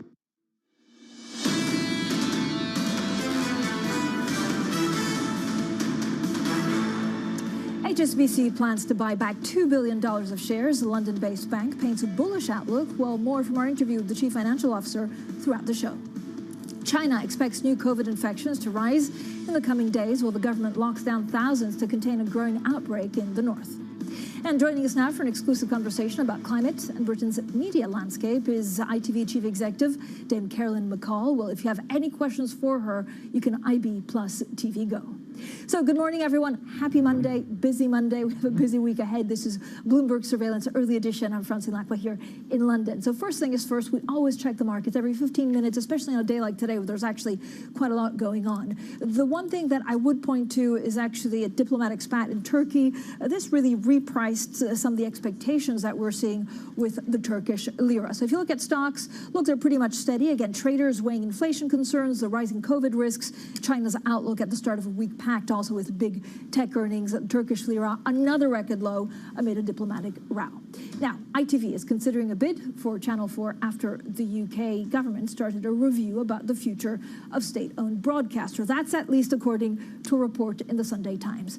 ITV, run by former EasyJet chief executive Carolyn McCall, is expected to be one of the front runners if the government does launch the sale. Well, Carolyn continues to drive ITV's transformation into digitally led media company through her More Than TV strategy, and we'll also talk about some of the pledges on climate change shortly. I am delighted to be joining here in the studio by Carolyn McCall, of course, from ITV. So thank you so much for joining us. And we do have this piece of news which we need to get out of the way. First of all, in terms of M&A, I mean, would you be interested in Channel 4? Well, it may not be news. I mean, it's a report, and we would never comment on speculation. It's total speculation. I think the most important thing for ITV about Channel 4 is that the remit of Channel 4 as a public service broadcaster remains the remit, because it's a really important part of this PSB landscape that people value so much. I mean, if you look at what's been happening over COVID, not just government, but viewers have in volumes said how important public service broadcasting has been, whether it's impartial news, real information, accurate information, impartial, trusted, but also the soaps, which have been a lifeline, also the morning shows that have stayed on all the way through COVID. So I think government actually recognised the value of public service broadcasting in a way maybe they didn't before. And that is the most important thing, because we are very lucky in this country, I think, and privileged to have that ecology, which no other country has. It's very true. When you look at the media disruption, I mean, it's left, right, and center. It's social media. It's some of the on-demand. How do you see actually the media landscape changing from now in the next 3 to 4 years? What will be the way that we consume news? Well, you are completely right that, if you are ITV or Channel 4 or any broadcaster, you are now competing with Facebook and Google for advertising dollars, and you're also competing with all the streamers for audiences. So it is a brutally competitive world, and that's fine. You just have to produce brilliant programming to compete with that. What's not fine is that the legislation that regulates broadcasters, public service broadcasters, was set in 2003 when Facebook didn't even exist. And therefore, the modernization of that 2003 Act is so critical to the future of broadcasting in this country, or public service media in this country, because in the linear world, if we can call it that anymore, because in a way there's no such thing anymore, it's just all one thing. Yeah. But there are very clear rules about prominence, i.e. where you're listed, about accessibility, and about kind of value for the content you give for free. That doesn't exist in the digital world, and that's what's got to change. And I have to say, from some of the international viewers watching us, and I know the Americans say, what, you have rules governing broadcasters, but not actually what's online? I mean, a lot of people just find it's very unique to the UK. Why have these rules not changed? It's a good question, because I think if you have been on this side of the fence, you have been pushing for change for quite. I mean, I've been at ITV for 4 years now, and we've been talking about this with people in government for quite a long time. I do think Ofcom, our regulator, has really got it now, and I also think government has got it. And so I think there will be change, but I would stress how urgent that change is. Now, of course, we were just talking about how many priorities this government has. You look at the news flow at the moment. My biggest plea is that they don't allow this aspect to drop down the agenda because of all the other priorities, simply because if we don't act quickly, it'll be too late. You know, there are countries that kind of say we wish we'd done something earlier on regulating or the framework for this important kind of broadcasting communication. I mean, that's what it is. It's about society. It's about how news is received. It's about, it is so important, the fabric of democracy, that I think it's got to be acted on now. When you look at the UK landscape in general, and we could talk about the fuel shortage, but just some of the things that have been happening in the UK, maybe more because it's a small open society and we're still dealing with Brexit. What does it mean for the media and film industry? Is it more difficult to attract top talent from abroad or to actually sell some of the things to other broadcasters internationally?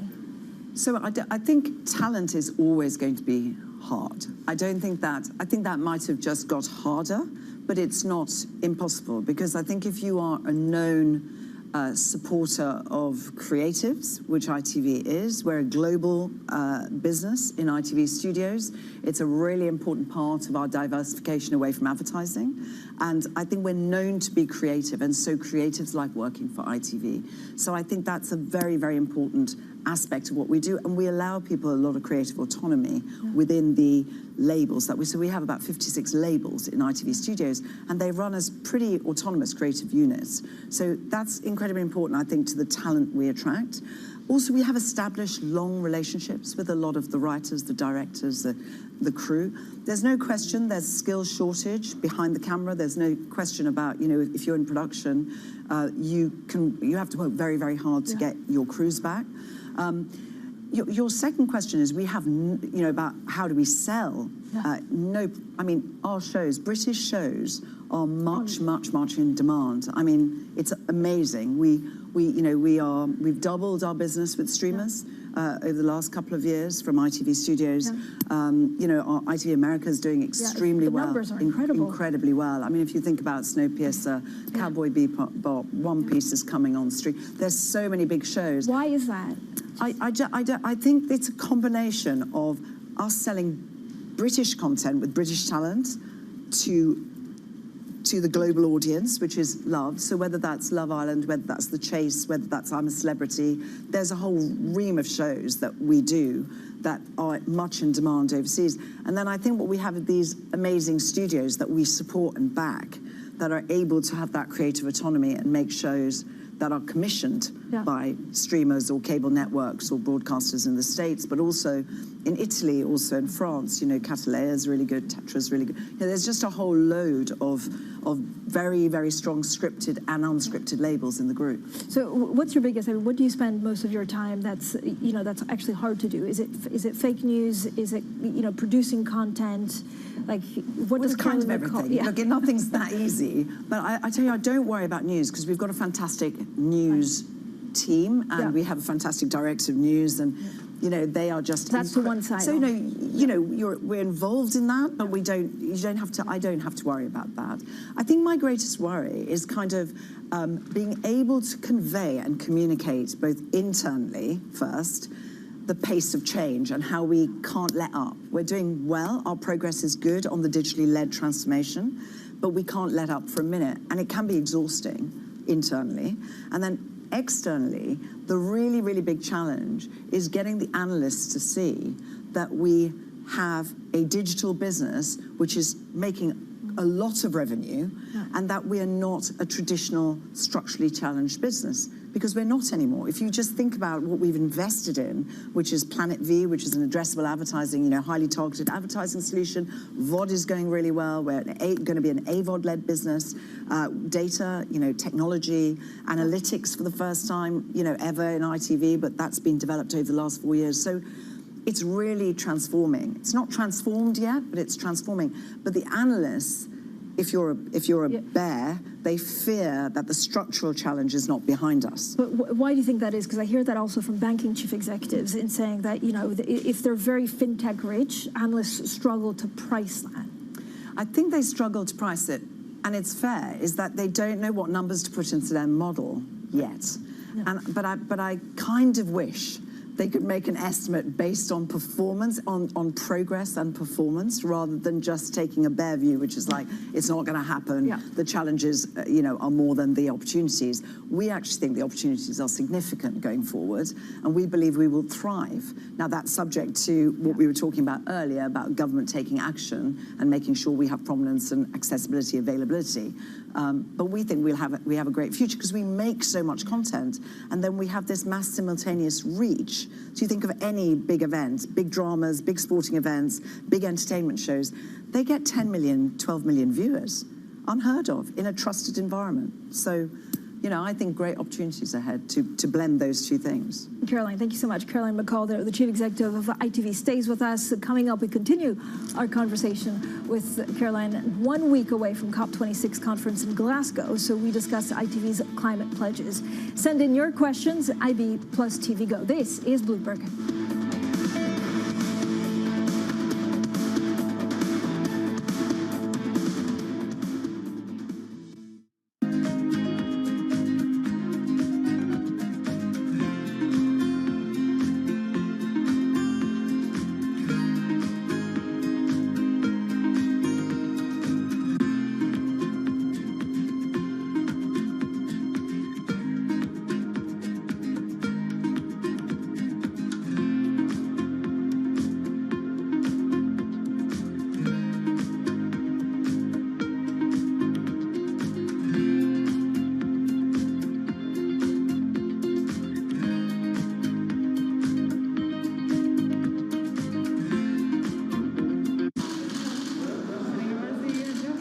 Essa população é uma população importante, é uma população que frequenta a escola também, né? Então é importante que eles também estejam protegidos. Muito por essa vacina. Desde o ano passado eu estava torcendo logo para poder minha vida logo voltar ao normal, que eu quero logo voltar para a escola, eu quero voltar a sair com meus amigos, eu quero sair, eu quero voltar à minha vida normal.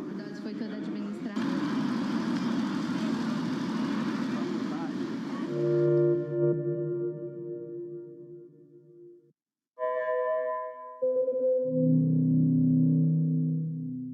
Bloomberg has enhanced search on the terminal to deliver what you need when you need it.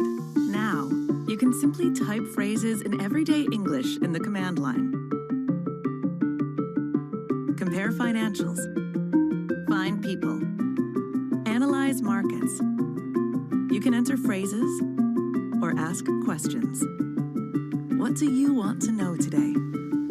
Ask a question or visit SearchGo to find answers now.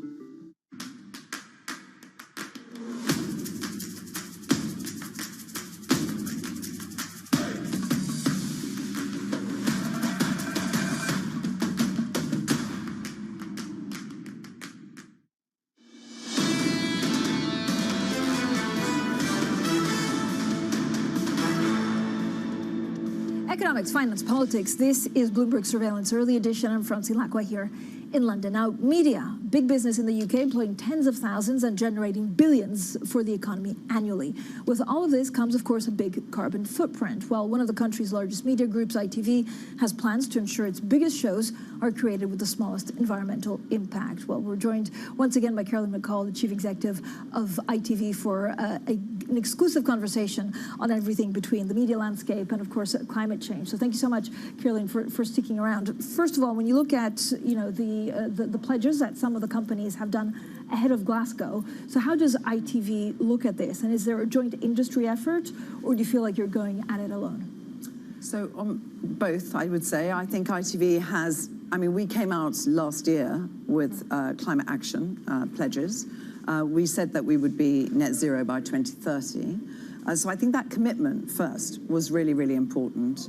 The next thing for me was how we communicate that internally and how we get buy-in internally, because there's quite a lot to explain about how we might do that. It's not just a number.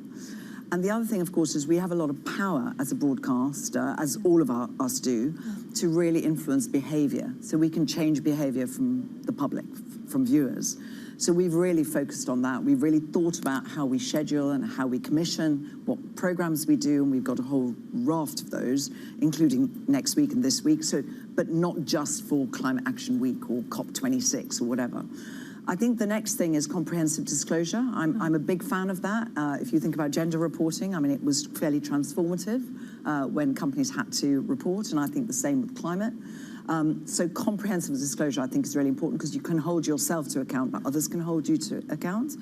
Setting targets. So we are going to set our team targets on climate action, just as we do on diversity and equality. I think it's really important to get those targets right. I think it's really easy to say we're going to set targets for the senior leadership team and then, you know, think, well, what does that actually mean to them? So what do you mean by setting them right? Like, you know, ambitious enough so that they get done? So I think they have to be linked to the plan. So our social purpose strategy, which includes climate action, is completely part of our overall strategy. It's talked about in the same meetings. It's talked about in the same environment. So we blend those things. So it shouldn't be too big a step for us to actually integrate this. We've done it with DEI, with diversity and inclusion, and that is working really well. And we've done that for the last 3 years. So we'll use that as a model for climate targets. But I think those targets have to be based on science and they have to be stretched, but they have to be achievable. And each area has to know what they have to do to make those. And of course, training comes into that. That's the other thing we've been doing a lot. We've been doing climate action training. I am a fan, though, of blending training with real life interactivity about people's ideas, because I think training, mandatory training, has a place. But training, what do you mean by training? Well, this is because it's very difficult to know. So training is like you'll do an online module or you'll do a workshop. Right. But the online module is quite, you know, I always feel, you know, it's fine because it can give you awareness of things you don't know and you don't feel stupid about asking the question because it's there. You get it wrong, you get the answer. That's fine. There's a place for that. But I actually think the thing that works better in organizations is doing lots of workshops where you get people's ideas about how they can change. And I'll give you an example of that where the soaps have got together, so Coronation Street and Emmerdale have got together to agree storylines that they can do separately about climate action in the soaps. And that will happen quite naturally over the next year to 18 months to more. But that's something that was their idea. Awareness, of course. And then digital, you know, going diesel generators, which of course we use for OBs, for outside broadcasts.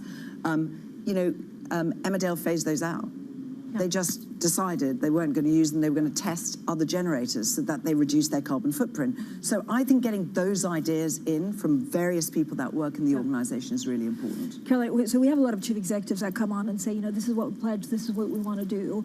If there's, you know, nothing happening at the leaders level, at the government level at COP26, do you think some chief executives will be discouraged in saying, well, look, I'm trying to do a lot for my organization, but actually if the world leaders from the government level can't give me enough support, then what's the point in me trying so hard? But it's a bit like your question about what are you doing as ITV and what are you doing as an industry? Yeah. I mean, you have to do both. So we're working with the industry. We all belong to something called BAFTA Albert, which is about sustainable accreditation, which Bloomberg probably do as well. It's a brilliant scheme. It started in 2011. We were a founding partner, and we're now doing carbon an index for carbon usage, which all the industry can use, and we all come together in a forum. So that's brilliant. That's very powerful. I think it's the same. I think it would be very, very bad, and I don't think CEOs would do that in this country if it's as a result of other countries' passivity or ambivalence, if there is, that the UK would stop doing what it's doing. Because the UK is setting very ambitious targets, I think. I think the government is very ambitious. I don't think any of us would have believed 5 years ago that the government would have set out their stall in this way, and they have. Yeah. And I've been very impressed. I sit in a group where there are a lot of CEOs around the table, and 7 companies, you know, have really galvanized to do this electrical vehicle fleet accelerator because they've got massive fleets and they're trying to switch them quickly away from petrol and diesel to electric. And the power of 7 companies coming together is fantastic to see, and I've witnessed that. So I don't think we should stop doing all of that. Caroline, here we talk a lot about, of course, the resurgence of COVID, a possible lockdown. Has that had an impact on advertisers? Not at the moment. So at the moment, I think there is quite a lot of, there's a little bit of underlying conversation, isn't there? And you see it in the media a bit. I actually believe that the government really doesn't want to lock down and doesn't want the economy to freeze again. And certainly from an advertising point of view, we haven't felt that. What we have felt is supply chain issues. So if you're, the car industry has definitely had to stop advertising for a period of time because they can't get enough cars out to market. So we've seen that kind of issue, but not because of a lockdown threat. Caroline, thank you so much for joining us today. Caroline McCall there, the ITV Chief Executive, joining us this morning. Now let's get straight to the Bloomberg Business Flash. Here's Leanne Gerrans. Hi, Leanne. Hi, Francine. HSBC says it will kick off a $2 billion share buyback as it reported adjusted pre-tax profit of about $6 billion in the third quarter, beating estimates. The London-based lender also reversed $700 million in expected credit losses and says it anticipates more will be taken back by the end of the year. HSBC, meanwhile, saw lower revenue in wealth and personal banking. Now, Italy is set to ask the European Union for more time to find a buyer for Banca Monte dei Paschi after months of talks with UniCredit broke down over the weekend without a deal. Sources say the two sides were unable to come to an agreement over the size of the government's capital injection. The European Union deadline for Italy to divest its stake is currently the end of the year. And that's your Bloomberg Business Flash. Francine. Thank you so much, Leanne. Now, coming up, life after LIBOR, how the big banks are turning to AI technology to speed up the transition, saving their lawyers thousands of hours of work. We have that story next. This is Bloomberg.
Access the financial world on demand.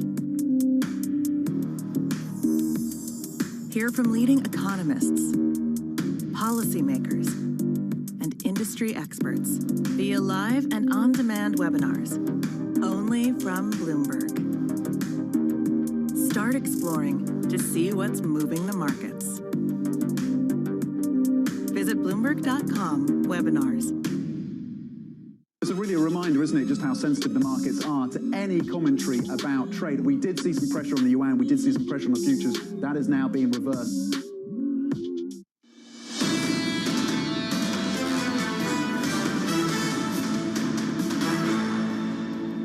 Economics, finance, politics. This is Bloomberg Surveillance Early Edition. I'm Francine Lacqua here in London. Now, untangling trillions of dollars worth of loans and other financial contracts from LIBOR is a complex, expensive, and time-consuming job. So finance giants are turning to artificial intelligence to simplify and speed up the transition, a task that would take human lawyers thousands of hours to do. Well, joining us now is Bloomberg's Christine Aquino. Christine, I absolutely love this story. So basically, AI is changing the way that we look at the LIBOR transition.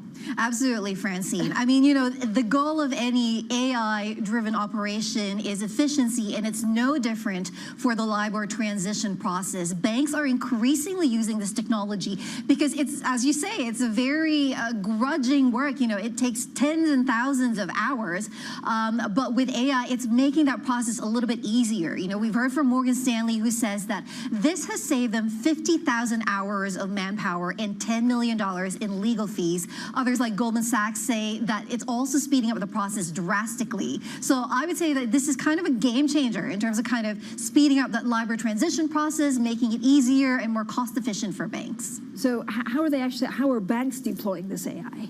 Well, you know, it's very interesting how they're using it. It's essentially kind of using the technology to comb through millions and millions of pages of legal documents related to things like collateralized loan obligations, mortgage-backed securities, any sort of agreement that would be tied to LIBOR, right? Like all of these instruments are very complicated. They have these very specific legal language that now needs to be altered so that they can transition out of LIBOR into the new reference rates. So Morgan Stanley says that their software has digested 2.5 million references to LIBOR. ING says that it has gone through more than 1.4 million pages of contract agreements. So very much a game changer for sure. I mean, such a good story. Christine, thank you so much for bringing us this story. Christine Aquino there for our Bloomberg Live team. Now, European stocks and U.S. futures pretty much steady. Of course, the focus on traders is what's happening in China. They also look at some of the inflationary concerns.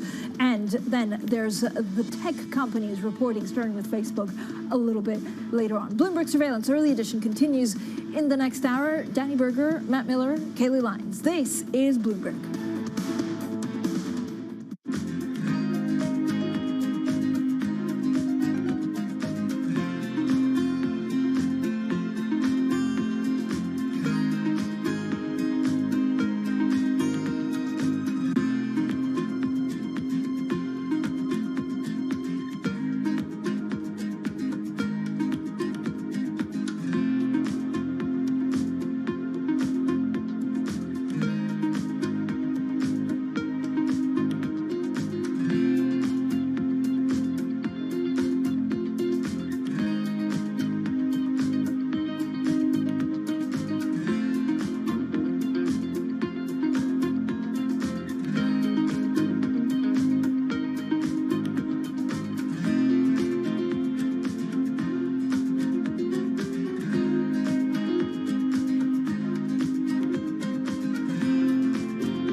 They don't know what to say. Again, they can't even fathom that they're out of Afghanistan. They're still in a state of shock and can't believe it.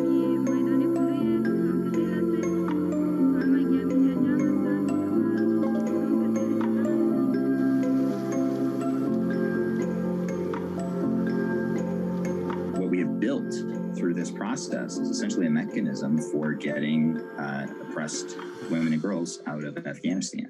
So we're actually going to circle up and see what resources we have left, to see what options we have left, what mechanisms we have left, and actually look at potentially trying to get more women and girls out of the country as well.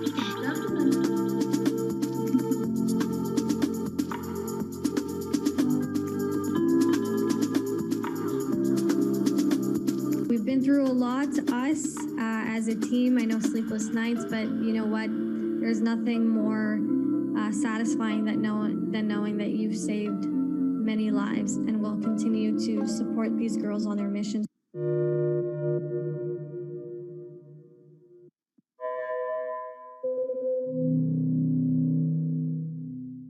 Mercedes-Benz is on a path towards CO2 neutral mobility. So we have flicked the switch there, and really we're going to step by step electrify everything.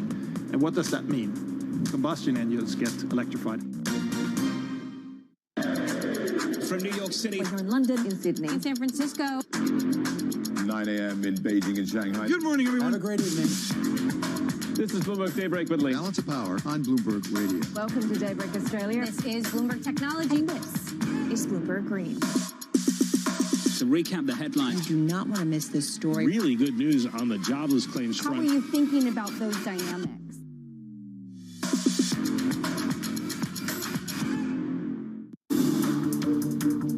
Every Friday with 30 minutes dedicated to fixed income, I'm Jonathan Ferro. This is Bloomberg Real Yield.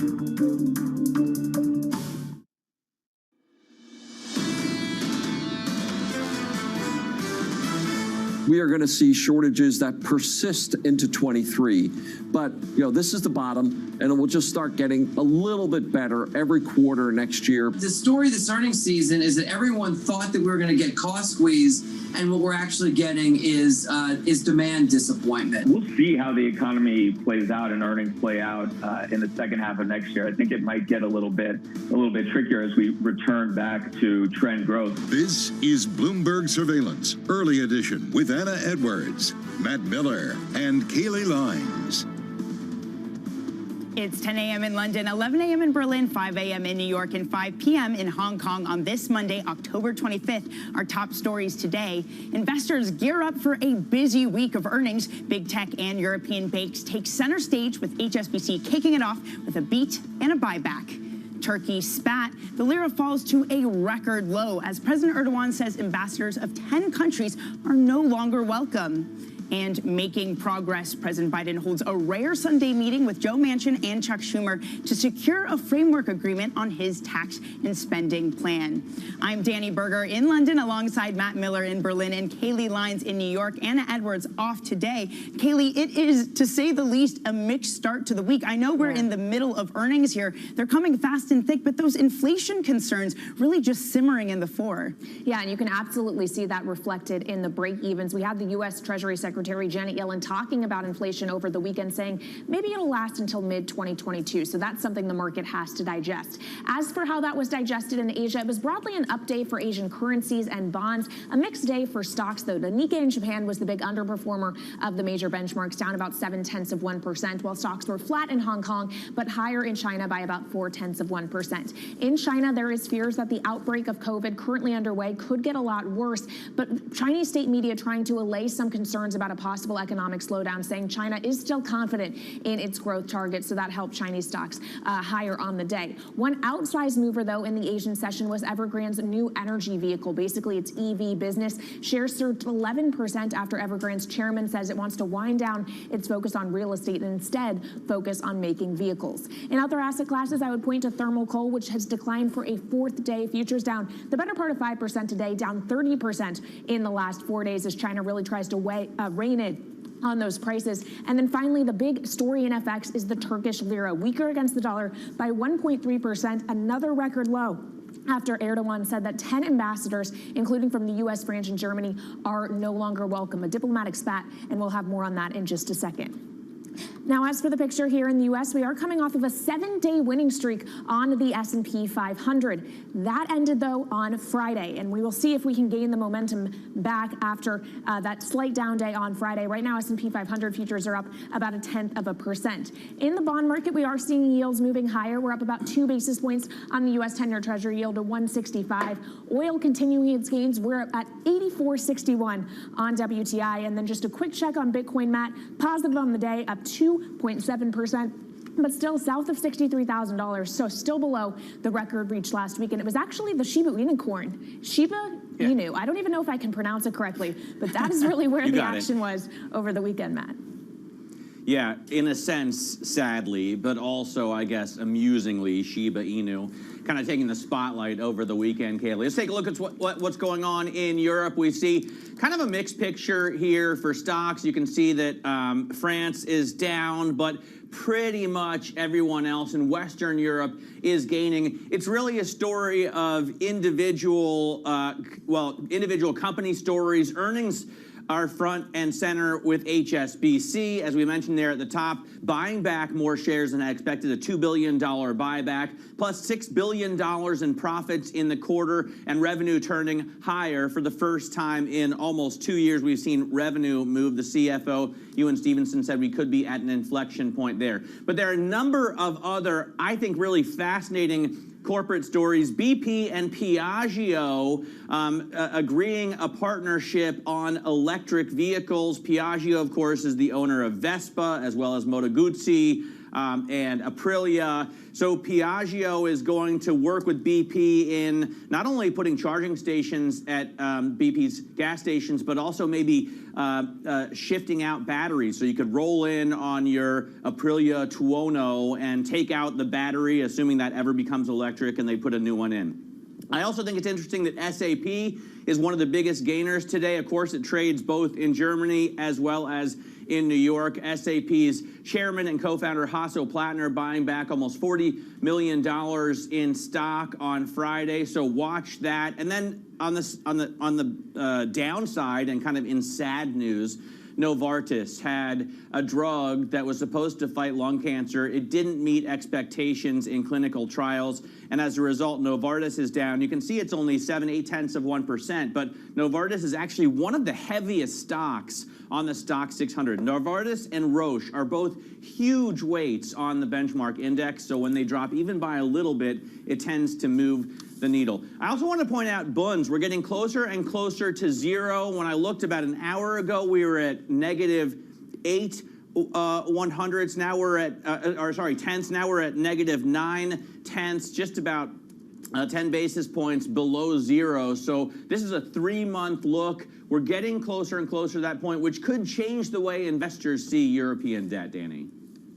Matt Miller, never too far away from a bund yield, but I think it makes perfect sense today. Break-evens in Germany also at a 2011 high, though perhaps that's just my bias from being away from the U.S. too long. But I definitely think it is those European and U.K. yields that are the most interesting story, really bullying the U.S. ones. All right, let's get a look at what's ahead this week, and it's the U.K. budget on Wednesday. Chancellor Rishi Sunak is fighting to balance the books, fearing a hike in interest rates will leave the country servicing record levels of debt. Then on Thursday, it's the ECB rate decision. We have the Governing Council heading into the last 2 meetings of the year, and there's possibility that a new surge in inflation anticipates a heated debate. We also have a lot more earnings on deck here. We have some of the biggest tech companies. Supply chain shocks have rocked the industry, with the global shortage of semiconductors. Certainly heard that in Snapchat earnings, and its banking earnings here in Europe. It's going to get into full swing. Matt, you were just talking about HSBC. We have more on deck as well, and the leaders of the world's major economies are going to be gathering in Rome over the weekend. That is a crucial meeting ahead of that climate change talk in Glasgow, Matt. Yeah, big deal G20 meeting for sure, and it'll be interesting to see if Erdogan gets his meeting with Biden there, right? Because he does want to meet up with the U.S. president, even if he's talking about kicking out our ambassadors from Istanbul. Exactly. A little bit of awkward timing there. Well, let's get into some of the politics, but over to Washington, Matt, where House Speaker Nancy Pelosi says a framework for President Biden's big tax and spending plan, that it is close, with the White House and leaders trying to hammer out the final details. Pelosi spoke on CNN yesterday. With 90% of the bill agreed to and written, we just have some of the last decisions to be made. It is less than we had was projected to begin with, but it's still bigger than anything we have ever done in terms of addressing the needs of America's working families. Emily Wilkins, Bloomberg government reporter, joins us now from Washington. Emily, just how trimmed down can we expect this package to be in order for Pelosi and team to actually get this through? So initially we were looking at a $3.5 trillion package. That final number is going to be a little bit closer to $2 trillion. It could even be less. And let's be clear, there are still a lot of question marks in what this final package is going to look like. In terms of tax revenue that needs to be used to pay for this, raising the corporate tax rate now seems to be out of the deal. That means that Democrats are going to have to find another way to raise money. And they're looking at a potential income tax on those who make more than $1 billion per year or who are other very, very high earners. They're also trying to figure out what the climate component of this is. That's huge right now for President Biden. He wants to make sure that when he goes to the UN Climate Summit at the end of this week, that he's able to point to some sort of domestic deal back in the US that will help President Biden appear as a leader on the global stage for climate. But the main part of this climate bill, this clean electricity program, that's now also out of the bill. So lots left to do. If they're 90% of the way there, they've got a big 10% left to figure out before the end of the week.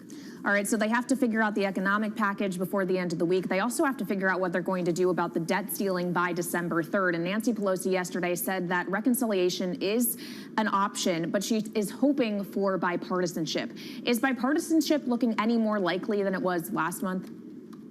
It is not. We really haven't heard any sort of change in tone from Republicans who have said time and time again that they are not going to help Democrats raise the debt ceiling for long term. Of course, last time Senate Minority Leader Mitch McConnell did cave to some pressure, gave a temporary raise, but it does seem like Democrats, per Speaker Pelosi's comments, are becoming more open to the idea that they will need to pass it on their own. And let's talk deadlines very quickly on that. Yes, the deadline's December 3rd, but should Democrats decide to use this process, they're going to need at least a couple weeks to get it through just because of the length of this process. And so that's a decision that lawmakers are going to need to make by, I'd say, about mid-November. All right, Emily, thanks very much. Emily Wilkins there of Bloomberg Government out of Washington, D.C. Now let's get to Turkey, where the lira fell again to a record low as the country's latest diplomatic spat gave traders another reason to sell the struggling currency. President Recep Tayyip Erdogan says that the ambassadors of 10 nations are no longer welcome in Istanbul and Ankara, really. Let's get more with Bloomberg's Turkey Bureau Chief, Onur Ant, in Istanbul. So, Onur, are they really expelling diplomats, ambassadors, including from the U.S.? Yeah, it's quite possible. President Erdogan said 10 ambassadors from 10 countries, including the U.S. and Germany, would no longer be welcome to Turkey. And he actually said he specifically ordered them to be declared persona non grata by the Foreign Ministry. That happened on Saturday. We have yet to see a formal decision, a designation by the Turkish Foreign Ministry, which is actually the agency to announce that declaration if and when Turkey decides to do that. But yeah, it's very much a possibility. And now we're expecting the outcome of the Turkish cabinet meeting later today to be chaired by Erdogan to really know whether or not they're going to do it or they're going to some other alternative way to sort of avoid a, well, complete collapse possibly in Turkey's ties with Western partners.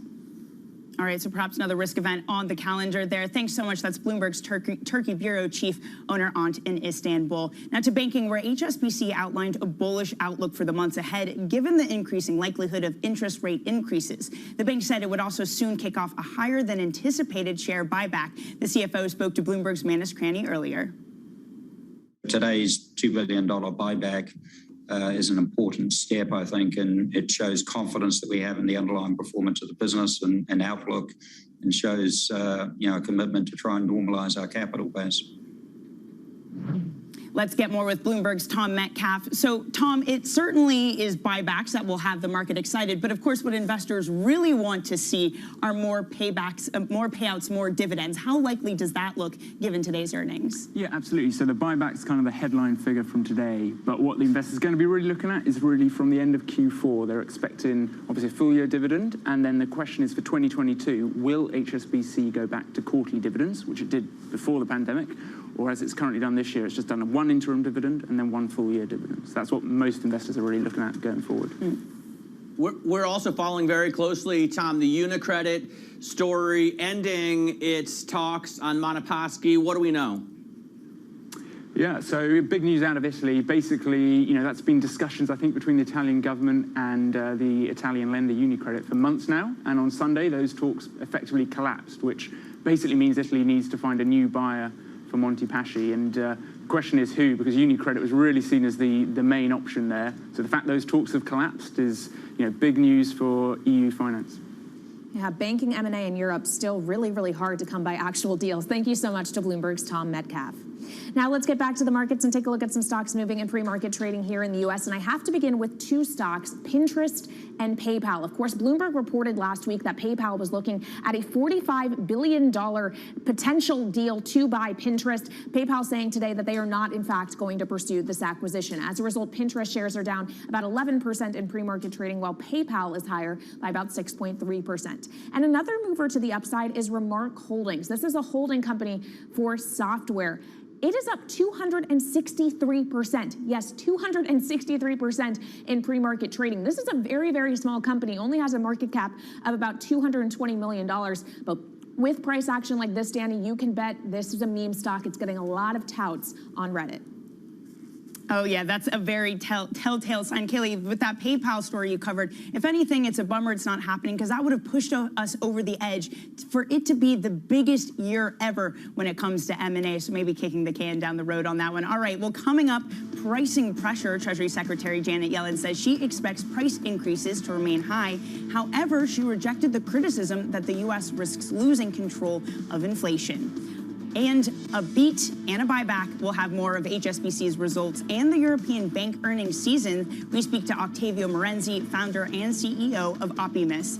Plus, here comes the big tech. FANG earnings get underway with the company currently known as Facebook reporting today after the bell. Could a name change soon be in store for the big tech company? That's next. This is Bloomberg.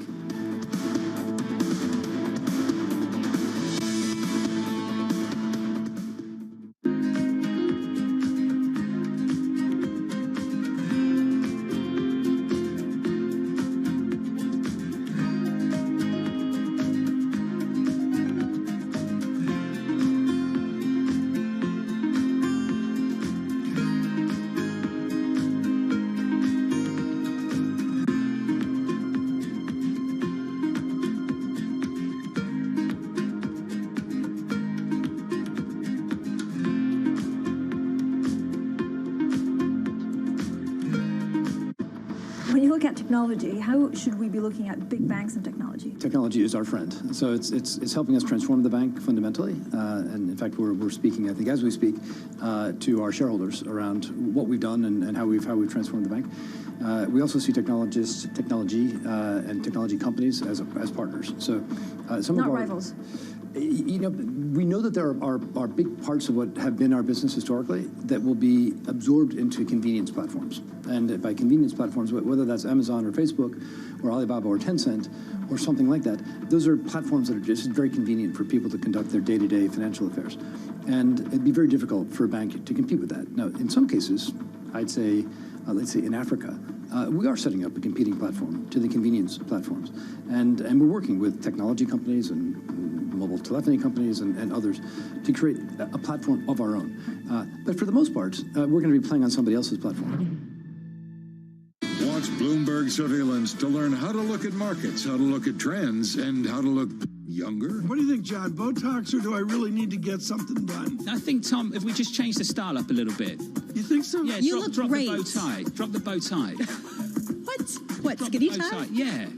I always say, this is my line, whenever anyone in America has a go at me about a skinny tie, the older you get, the wider it gets. Oh, really? Until it becomes a bow tie. This is a bow tie. Until it becomes so fat, you just sort of...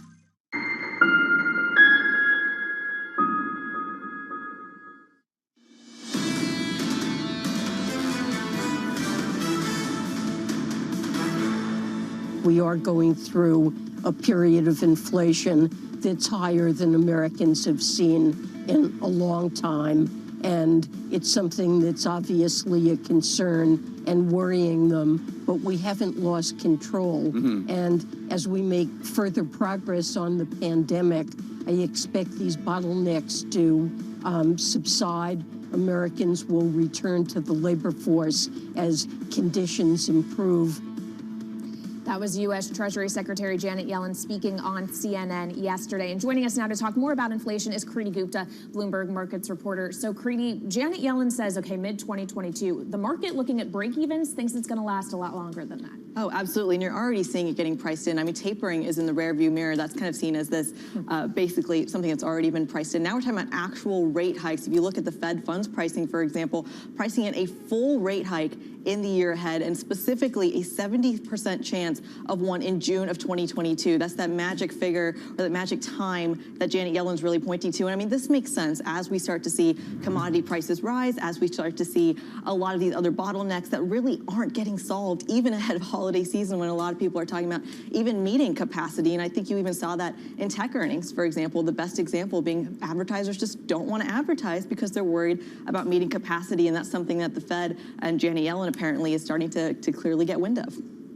Yeah, also advertising is becoming increasingly more difficult with new rules and regulations. Kriti, the upside to a rate increase is that it would help banks, right? And as a result, we see banks moving much higher, certainly in European trading today. Absolutely. I mean, it's the reflation trade in full swing, minus the actual reflation. What's interesting here is that you're starting to see that really become a function of yields. But the question is that a way to actually play inflation? Is this the inflation hedge that a lot of people are looking for? And right now, the bigger move is going to be in big tech, simply not because it's earnings week for those big tech companies, but because you're starting to see that positive correlation between big tech and yields. And Matt, there's a very simple reason for this idea that in an inflationary environment where consumer prices are not going to be as sticky, they're going to increase, what companies can actually afford to pass them on to the end consumer? And I mean, think about it, it's going to be your big tech companies because there aren't a ton of alternatives when it comes to what products you want to buy. Things like retail brands like a Kimberly & Clark, a Procter & Gamble, there are alternatives to those products. Your big tech, though,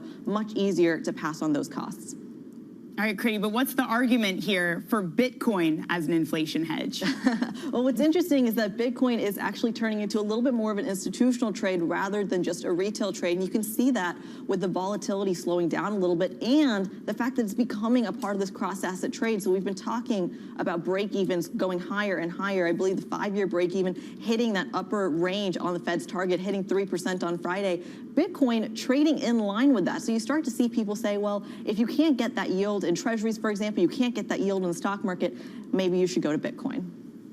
Or maybe Shiba Inu. Maybe that's the next inflation hedge. All right, Kriti, thanks so much for joining us this morning. That's Bloomberg's Kriti Gupta. And for more market analysis, you can check out MLive Go on your terminal as always. Up next, more market conversations to come. This is Bloomberg.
China is a gigantic part of our economic life and will be for a long time, for our lifetimes. But what that does not mean that we should be naive in the way that we look at our critical national infrastructure, the way we look at, you mentioned nuclear power, you mentioned 5G technology. Those are all legitimate concerns that any government, many other governments around the world have. But I've said this many times, it's worth repeating, I am no Sinophobe, very far from it. I think. Do you think you're the last Sinophile in the cabinet? No, I expect there are lots of. Look, China is a great country and civilization. What about wind power? Would you let them buy offshore wind power? That's infrastructure. I think you'd have to railways. You'd have to look at what was you're defining as strategic or critical.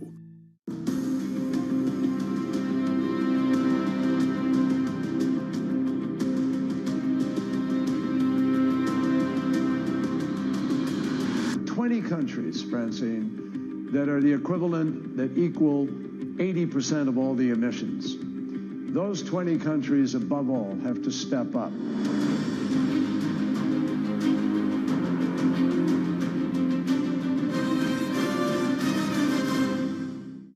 You talk about hiring aggressively at the moment.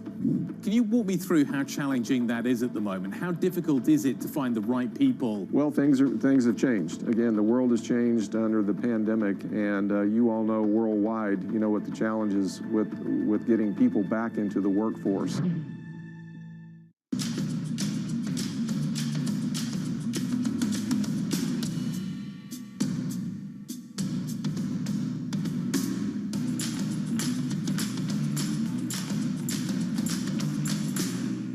It's really a reminder, isn't it, just how sensitive the markets are to any commentary about trade. We did see some pressure on the yuan, we did see some pressure on the futures. That is now being reversed.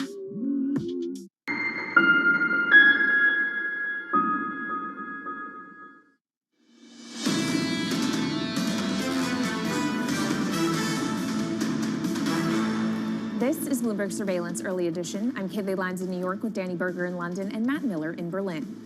Now let's get the first word news. And China has locked down a county in Inner Mongolia that has seen the most COVID-19 cases in the country's latest Delta outbreak. That's as an additional flare-up in China's northwest quickly spirals into a nationwide surge. The wave of infections has now spread to 11 provinces. UK Chancellor Rishi Sunak is set to announce almost £6 billion for the National Health Service at this week's government budget. The boost, as the UK attempts to clear backlogs caused by the pandemic, is one of a few major giveaways likely in Wednesday's financial statement. Sunak's task is complicated by a stuttering economic recovery, faster inflation, and a surge in virus cases. And Michael Jordan's earliest known regular season game-worn Nike shoes sold at an auction in Las Vegas on Sunday for $1.747 million. Jordan wore the shoes in his 5th NBA game during his rookie season in 1984. They're the most expensive sneakers ever sold at auction, but not the priciest shoes ever sold. In April, the company Rares bought a $1.8 million pair of Kanye West Nike Air Yeezy 1 sneakers in a private sale by Sotheby's.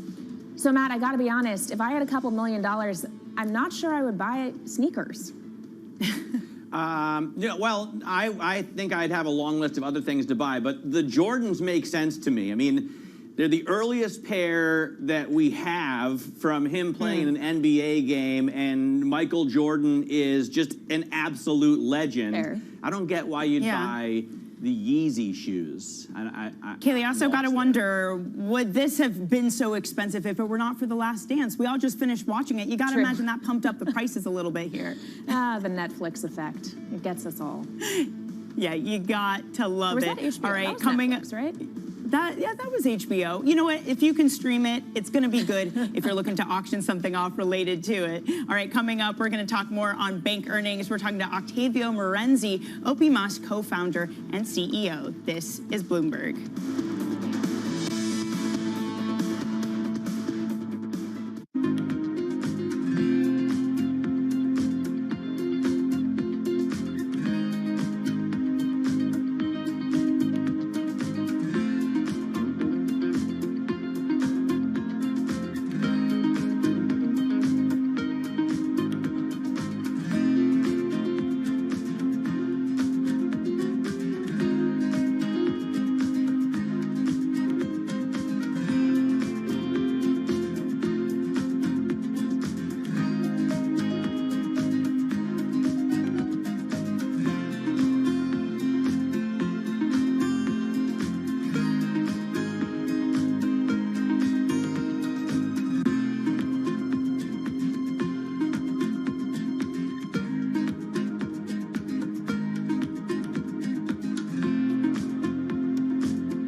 was something wrong with her eye. When I had a look, it looked like she was blind. The vet that she's registered with were only doing telephone appointments, which was a bit pointless because she really needed to be seen by someone, and I couldn't get one anyway for like another week. I was just quite worried about, you know, the complications of leaving it for so long.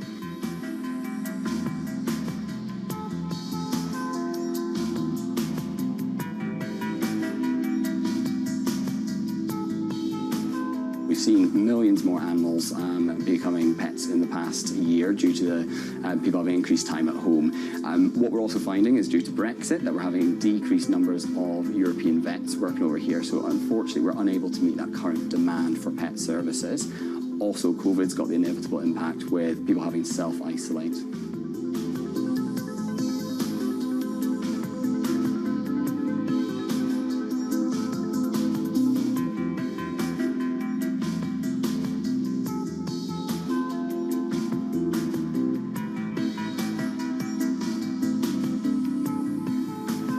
It is very limited what we can diagnose, so it's more about peace of mind and determining whether they do need to be seen in person. Right now, about half of U.S. households invest. We'd like to get that number up to 95+%. Investing should be as ubiquitous as shopping online. It should just be something that people do. This is a market that over the past few weeks has made it clear it wants to go higher. It got a little spooked by the idea that geopolitical tensions are rising.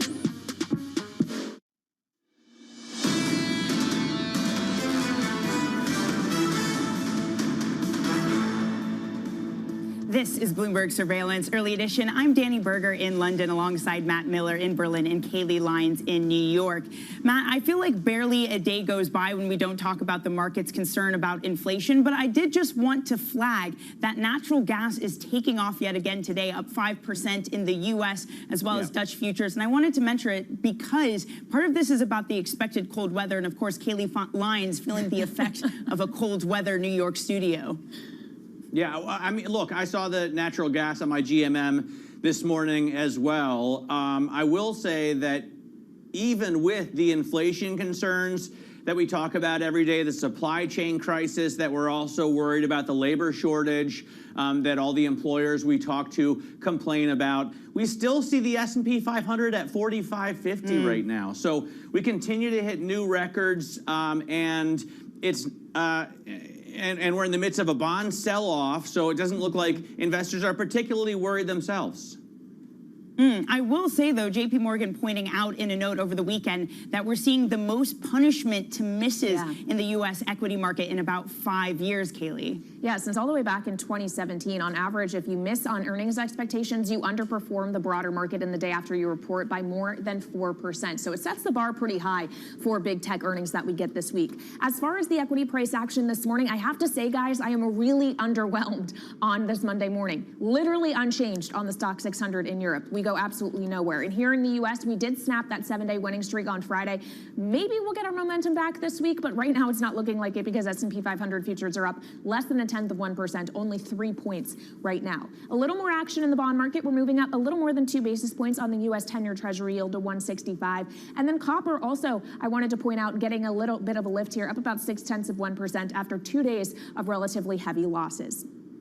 Now, when it comes to individual equity stories to pay attention to, Pinterest and PayPal, 2 big movers today because PayPal says it is not looking to buy Pinterest for $45 billion. As a result, Pinterest is down about 11.5% before the bell. PayPal, for its part, though, is higher by the better part of 7%. Another stock moving to the upside is Tesla, up about 2% to $9.28. Adam Jonas, the Tesla analyst over at Morgan Stanley, raised his price target by 33% this morning to $1,200, citing the extraordinary sales growth the company posted in the most recent quarter, even despite some of the supply chain challenges. So that's a lift for Tesla there. And of course, Facebook is reporting after the bell today, Matt. It is up about 0.2% ahead of those numbers. All right, I'm a big Jonas fan as well. By the way, he was the one that put out the note saying that when Elon Musk becomes a trillionaire, it'll probably be SpaceX that pushes him there or has a big part in doing that. And I think a lot of people forget about that part of Elon Musk's fortune. Let's get back to banking, though. HSBC earnings have beaten estimates. The bank says an improved outlook will allow it to start a share buyback. That's also more than the street was expecting. The CFO, Ewan Stevenson, spoke earlier on Bloomberg. We will and do intend to pay a dividend for the final full year results. In between time, at our capital base, our core tier 1 ratio is 15.9%. We want to get back to being in our target range of 14 to 14.5 over the next year or so. And so today's $2 billion buyback is an important step, I think, and it shows confidence that we have in the underlying performance of the business and outlook, and shows a commitment to try and normalize our capital base. Now, the top line beat of $6 billion in part driven by the credit loss releases. Is this the top of credit loss releases? Yeah, well, we've released about 70% now of the reserve buildup that we had in credit losses last year that we built up in the context of the onset of COVID. We still retain about $1.2 billion of reserve buildup. I think it will be much slower now, what we'll see coming out in the next 2 to 3 quarters. You've also released information. You've got $19.6 billion exposure to property. Noel already made it clear that you're not too worried about direct links to real estate. What I want to know is what level of this $19.6 billion is red or orange or at danger if things get worse in the property market? Well, none of that $19.6 billion is direct lending exposure to any Chinese property developer who is in the red category. So we're reasonably confident and comfortable with the credit exposure we've got to the Chinese real estate market at the moment. We've obviously just been through an exercise as a result of these results of looking at credit provisions in China. We are comfortable.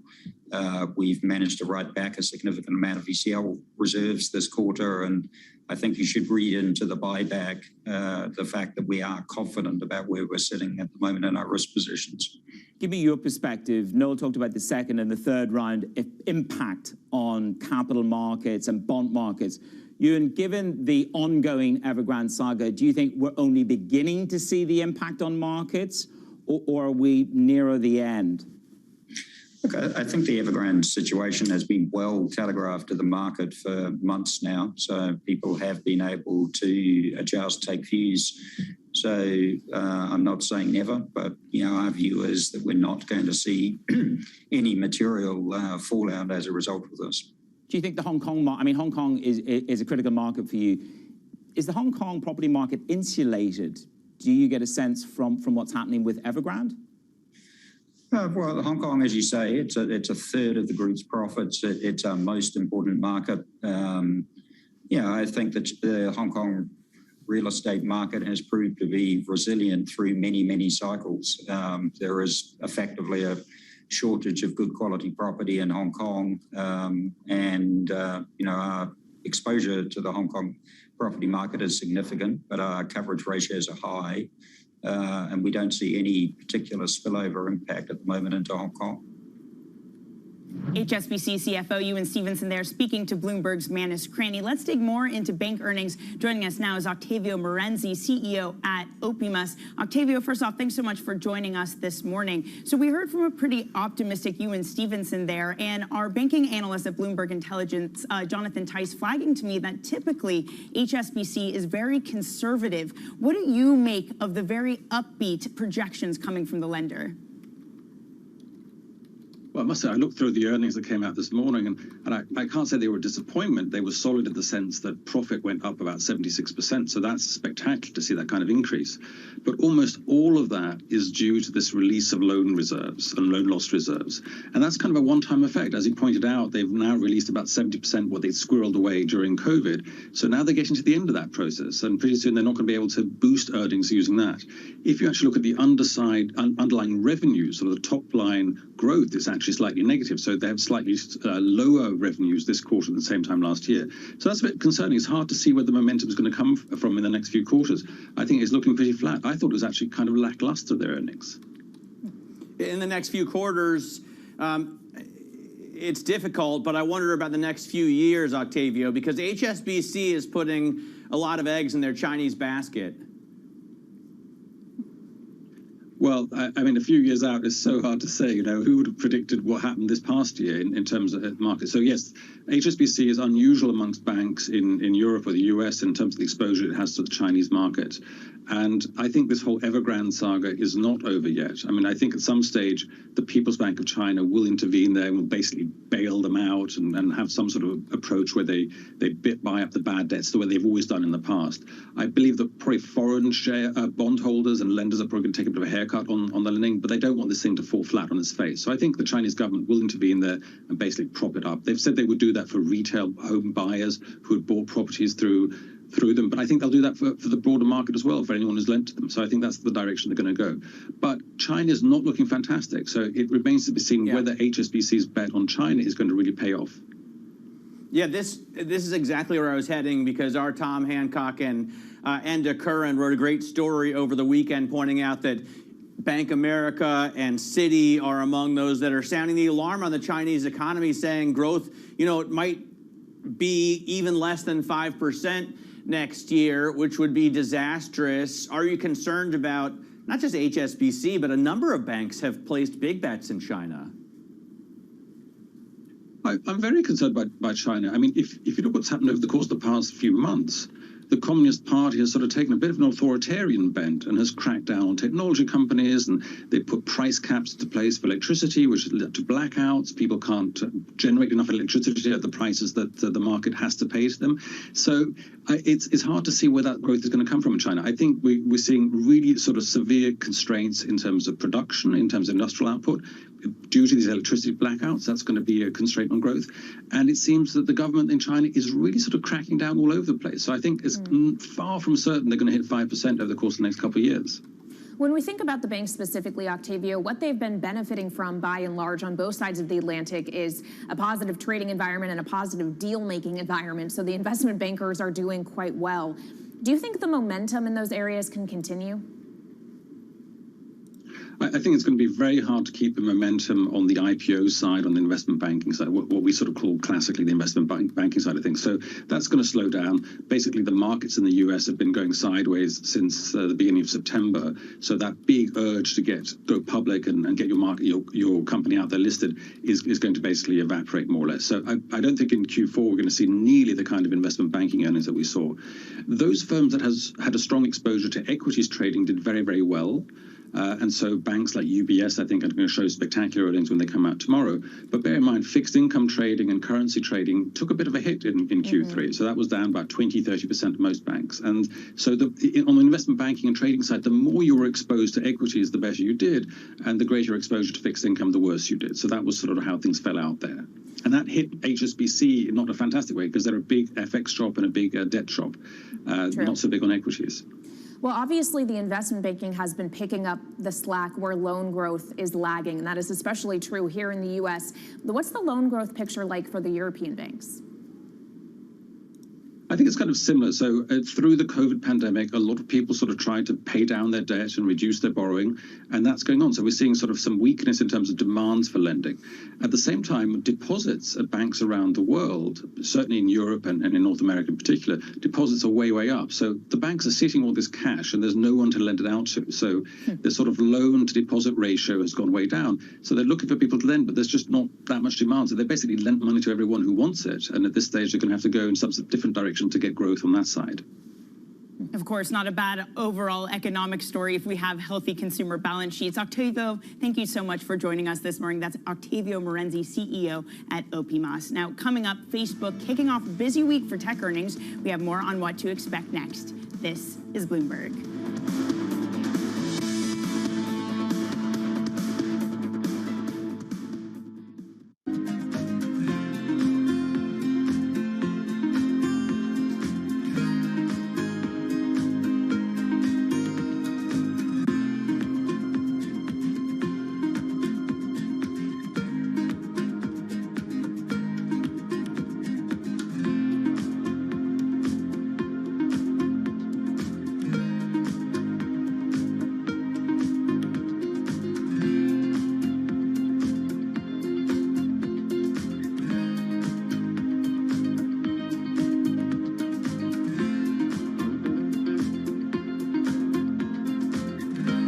tinatanggap ko po ang inyong nominasyon sa akin bilang kandidato sa pagkapangulo ng Republika ng Pilipinas.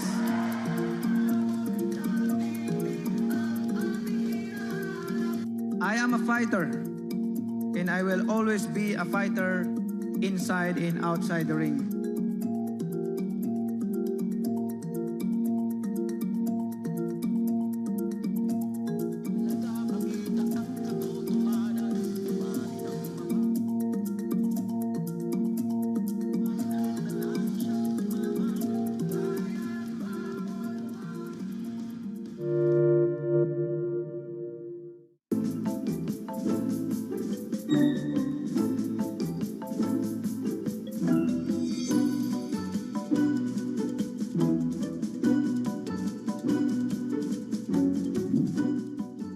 So if someone wants a leader, is it better to find a general or an admiral? That's like asking me to say, who do you love more, your son or your daughter?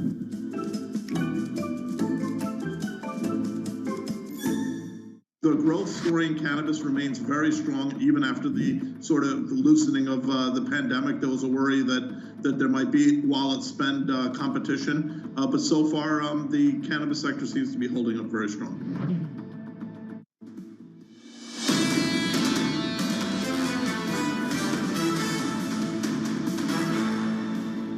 This is Bloomberg Surveillance Early Edition. I'm Danny Berger in London, alongside Matt Miller in Berlin and Kaylee Lines in New York. Anna Edwards is off today. Now, Facebook reports after the bell today, kicking off a big week for tech earnings. Let's dig into it more. Bloomberg's Tom McKenzie joins us with what to expect. All right, Tom, set the scene for us. What are the main points we're going to be watching out with Facebook's earnings? Yeah, so Facebook, similar issues that afflicted Snap. So supply chains, the fact that a lot of their advertisers simply can't get the products into the shelves or make them available, so they're not advertising. So that's reduced the advertising for Snap. You saw Facebook fall on the back of that. To what extent will Facebook be hit by those kind of issues? And then as well, front and center for investors, the iOS changes by Apple around data privacy and to what extent that affects targeted advertising and how much of a drag for that is for Facebook as well. Regulatory concerns, obviously always in the background, particularly over the last few weeks with some of these revelations that have been coming out. You've got the likes of Bank of America saying there is an elevated risk now for Facebook around reopening headwinds, the tougher comps that we're seeing as well compared to this time last year. But those regulatory concerns, they see Bank of America potentially a more cautious 2022 guidance from Facebook. What are the vulnerabilities for the other big tech names? Because we have a slew coming out. I think Microsoft is coming out later. Google is coming out later. Yeah, so you've got Microsoft and Alphabet out on Tuesday, US time, Amazon and Apple on Thursday. Of course, supply chains and to what extent these companies are wrestling with those challenges around semiconductors, but also labor shortages when it comes to Amazon as they lead up to the holiday season. I'll just run through what's happening with Alphabet. They are the top performer out of this group. You're looking at revenues in terms of the share price, I should say, up more than 60% year to date, but the expectations for revenues, looking at growth of almost 40%. That is the view. So can they match that, Alphabet? Credit Suisse says they're doing a very good job around the monetization of their search engine. And to what extent can they build on that? Also demand for cloud. When it comes to Microsoft, the year-on-year comparisons are very tough. That's been flagged by some analysts. And when you're looking ahead to Apple, key question, of course, is the supply chain, semiconductors, whether they can get those products and that iPhone 13 into Matt's hands. That is crucial. We know that. Amazon, again, the labor force, very difficult comparisons from last year. That pandemic boost that they got, can they sustain that? Tom, Danny made the excellent point earlier that we're seeing misses really punished in this market by the most we've seen in years. Just how high is the bar for these tech companies going into these prints? The bar is very high. As you know, valuations, of course, for these companies are stretched. Many would argue you've got an environment of higher yields, questions about to what extent that's going to impact cash flow. But they do have, the optimists would say, look, they do have this pricing power. And so to what extent can they contain that, or at least sustain that pricing power? But certainly they're going to have to match. They're going to have to come out with earnings that really justify these very high valuations. And that is something that investors are going to be looking at very closely indeed. Well, I mean, let's be honest here. They don't miss. Nobody misses. I think more than 80%, possibly more than 85% of companies beat. If you miss, that means that your investor relations or your PR people have done a really bad job, because you can guide analysts down and beat whatever the street forecasts. We've seen that for years and years, but it increases the amount of beats on the street. Well, it does. You're looking still at companies that within the S&P 500 are expected to report revenue of around 19%. And again, the expectations are there. That's part of the guidance that have been given to investors. Alphabet, close to 40%. That's the expectations for revenue growth. Facebook, 37%. Apple, 31%. So the guidance, the communication, of course, is key to that. It was interesting that Bank of America came out and said they think that maybe Facebook's going to guide a little bit lower for 2022 because of some of their challenges, notably regulation. So we'll see how it plays out. But it's a particularly interesting week, given everything that we're looking for from these tech companies around the supply chains, that we finally get some clarity on these issues. Yeah, and of course, even if you beat on a headline level, doesn't mean some of these individual numbers you're talking about also beat as well. Tom, thanks so much for joining us. That's our Tom McKenzie there. Now, coming up, we're going to have more with what to expect on Facebook with Michael Nathanson, rather, senior research analyst and founding partner at the firm that I just mentioned. That's at 8 a.m. in New York, 1 p.m. in London. This is Bloomberg.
So the 1972 Madison Square Garden eyelet jumpsuit, which is arguably, from what we're finding out, probably one of the most important jumpsuits of Elvis's entire career.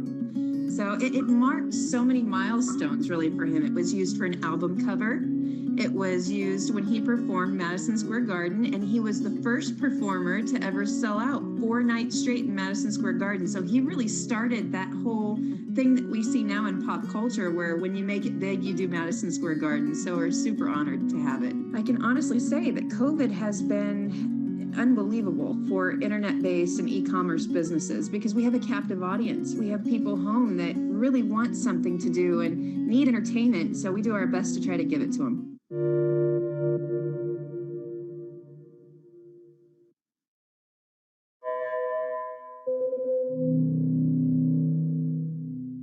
Bloomberg has enhanced search on the terminal to deliver what you need when you need it. Now, you can simply type phrases in everyday English in the command line. Compare financials. Find people. Analyze markets. You can enter phrases or ask questions. What do you want to know today? Ask a question or visit SearchGo to find answers now. I think that it's hard to put your head around any narrative. Let's just be honest. We've had sort of a shift in, are we in some sort of stagflation fears moment? People were talking about that all day yesterday.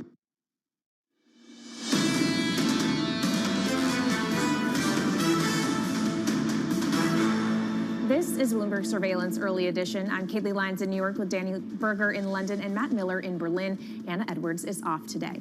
Let's bring in now Tom Keene, co-anchor of Bloomberg Surveillance, who joins us now. Tom, I know you were thinking about making a road trip down to Houston for the Sox game on Friday, but gas was too expensive, and I bet you're glad you didn't do that. Yeah, I'm really looking forward to Houston Astros Boston Braves. It's going to be really, really good. Kaylee, I went by an H3 this week, and I thought of Matt Miller. He had a Hummer H3 a couple years ago, got rid of it. to save gas. But you know what? It's what everybody's talking about. Let's start out Monday here in earnings season with a gallon of gas, not a barrel of oil, and they are different geographically as well. By one measure, $3.44 per gallon. Houston Astros, dirt cheap. San Francisco Giants, way up there, even seeing $7 in very remote California. The chart is really important. And what it comes down to is a moving average, a long-term moving average, shows the agony at about $3.58 a gallon, and we are getting there rapidly. The single point of where we are now is getting near the sustained average of a number of years ago. That is a striking chart. I will say, I never had an H3, but I had a Raptor at the beginning of 2014. I remember putting gas in that at $4 a gallon. I have an even thirstier vehicle here, and in Germany, of course, I'm paying $7 a gallon, which is a price. Do you see how the show changes when I mention cars? It's like you wouldn't Danny be able to and, pay there. And Kaylee don't exist. You know. Matt's lovely. Yeah, we got to spend at Matt. least 10 minutes on cars then. I've never asked them what they drive. In any case, Tom, what are you paying attention to today? I mean, it's all about banks and earnings here, but I assume in the U.S. you're going to be focused more on the macro stories, the inflation, and what's happening in D.C. What happened in D.C. is a big deal. I must admit, Anne-Marie Horton will join us, and I believe Emily Wilkins along later. But, Matt, what I'm focused on is earnings. We'll talk about this at the top of the hour. The idea not only that earnings are surprising higher, but revenues are double digits still. Matt, I think that's less spoken. And, you know, the set of guests we've got today, Priya Misra is going to darken the door on rates. Benjamin Laidler will reaffirm his single best call on global Wall Street on a bull market. Amy Wu Silverman will do the math. And Michael Nathanson will explain how Houston Astros, Boston Braves is not going to be a ratings winner. Really looking forward to that one. Tom Keene, co-anchor of Bloomberg Surveillance, thank you so much. And as for what else we're looking forward to today, I am watching Facebook earnings due after the bell. The thing is, Snap really set a tone with its warning about advertisers not wanting to spend and stimulate demand in this supply chain challenged environment. So will Facebook fall victim to those same forces, also considering the Apple rule changes that Snap warned about? That's what I'm watching in Facebook right now, down about 0.2% before the bell, Matt. All right, I'm watching, well, it's a car story, so I don't mean to be too predictable, but Volvo is reducing the size of its IPO. I find this interesting in a million ways, one of which would even interest you, Kaylee. Volvo is owned by a Chinese conglomerate, Geely. So Volvo cars, of course, made in Gothenburg, Sweden still, and what you're looking at is one of the reasons they've had to reduce the size of the IPO. This is a Polestar 1, and I absolutely love this vehicle. It's their luxury performance electric subsidiary, but nobody really knows how to value it, and it's become a big question mark in their prospectus. And that has been your Monday segment of Motors with Matt. Always a good one, Matt. All right, I'm watching PayPal because it says it's not currently pursuing a deal with Pinterest. This would have set us over the edge for having the most deals ever within a year, more than 2007. Could we see a deal down the line? Will anything else take the place? All right, well, we have more Bloomberg surveillance up ahead. We're going to hear from Ben Lader, Priya Misra, among others. That's next. This is Bloomberg.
Engine number one was able to do on the Exxon fight, it opened a lot of people's eyes to, I guess, the power that smaller investors can have. And I'm curious as to how other people can sort of look at what you did and use that is either a template or maybe just some sort of guide as to how they can sort of approach their relationships with other companies. We founded the company in Engine Number One on the idea that we take the data, not ratings and rankings of ESG of the past, but we actually take the environmental, the climate, the social, worker data, and we simply use it to look at the valuation of companies and look at it over a long period of time. And so if you think about it that way, you own these companies. Everybody that owns the company, whether you're a big institutional investor or you're a small retail investor, you own the company. You have a voice, you have a vote every year. Yeah. And so our approach is, is to use the vote and engage with these companies over time. But that's always been the case. I mean, at least in theory. Access the financial world on demand.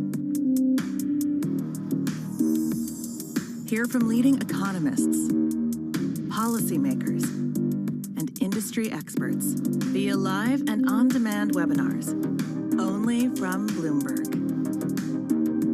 Start exploring to see what's moving the markets. Visit Bloomberg.com/webinars.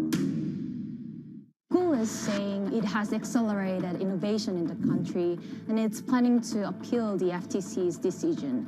What's your take on this, and how do you plan for further scrutinies? We are going to see what they make and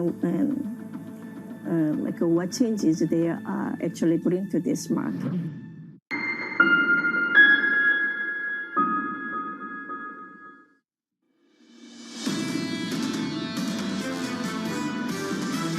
Inflation goes to the point where the Fed has to raise rates, they're out. If the stock market corrects, they're not coming back. Yes, inflation is a focus, but the market has priced a good amount of that. What markets are pricing in at the moment is an acceleration of the Fed hiking cycle. Inflation expectations are rising, and what they need to do is manage those expectations. Rising interest rates is a sign of confidence in the economy, not a problem for stocks. This is Bloomberg Surveillance with Tom Keene, Jonathan Ferro, and Lisa Abramowitz. Let's get the trading week started from New York City for our audience worldwide. Good morning, good morning. This is Bloomberg Surveillance Live on TV and radio alongside Tom Keene and Lisa Abramowitz. I'm Jonathan Ferro. Your equity market up about 0.1% on the S&P. Tom Keene, this week, it's all about big tech. It's about big tech. It's about big earnings. We've got a great essay by Ian Bremmer we'll talk on later, John, about big tech. You know what it's about, John? I saw more misinformation over the weekend on Econ 101 on price change than I've ever seen in my life. I'm all fired up here. You know what? Tim Cook is not worried about hyperinflation. Bring up the tweet from Jack Dorsey. Here's the line, Tom. Hyperinflation is going to change everything.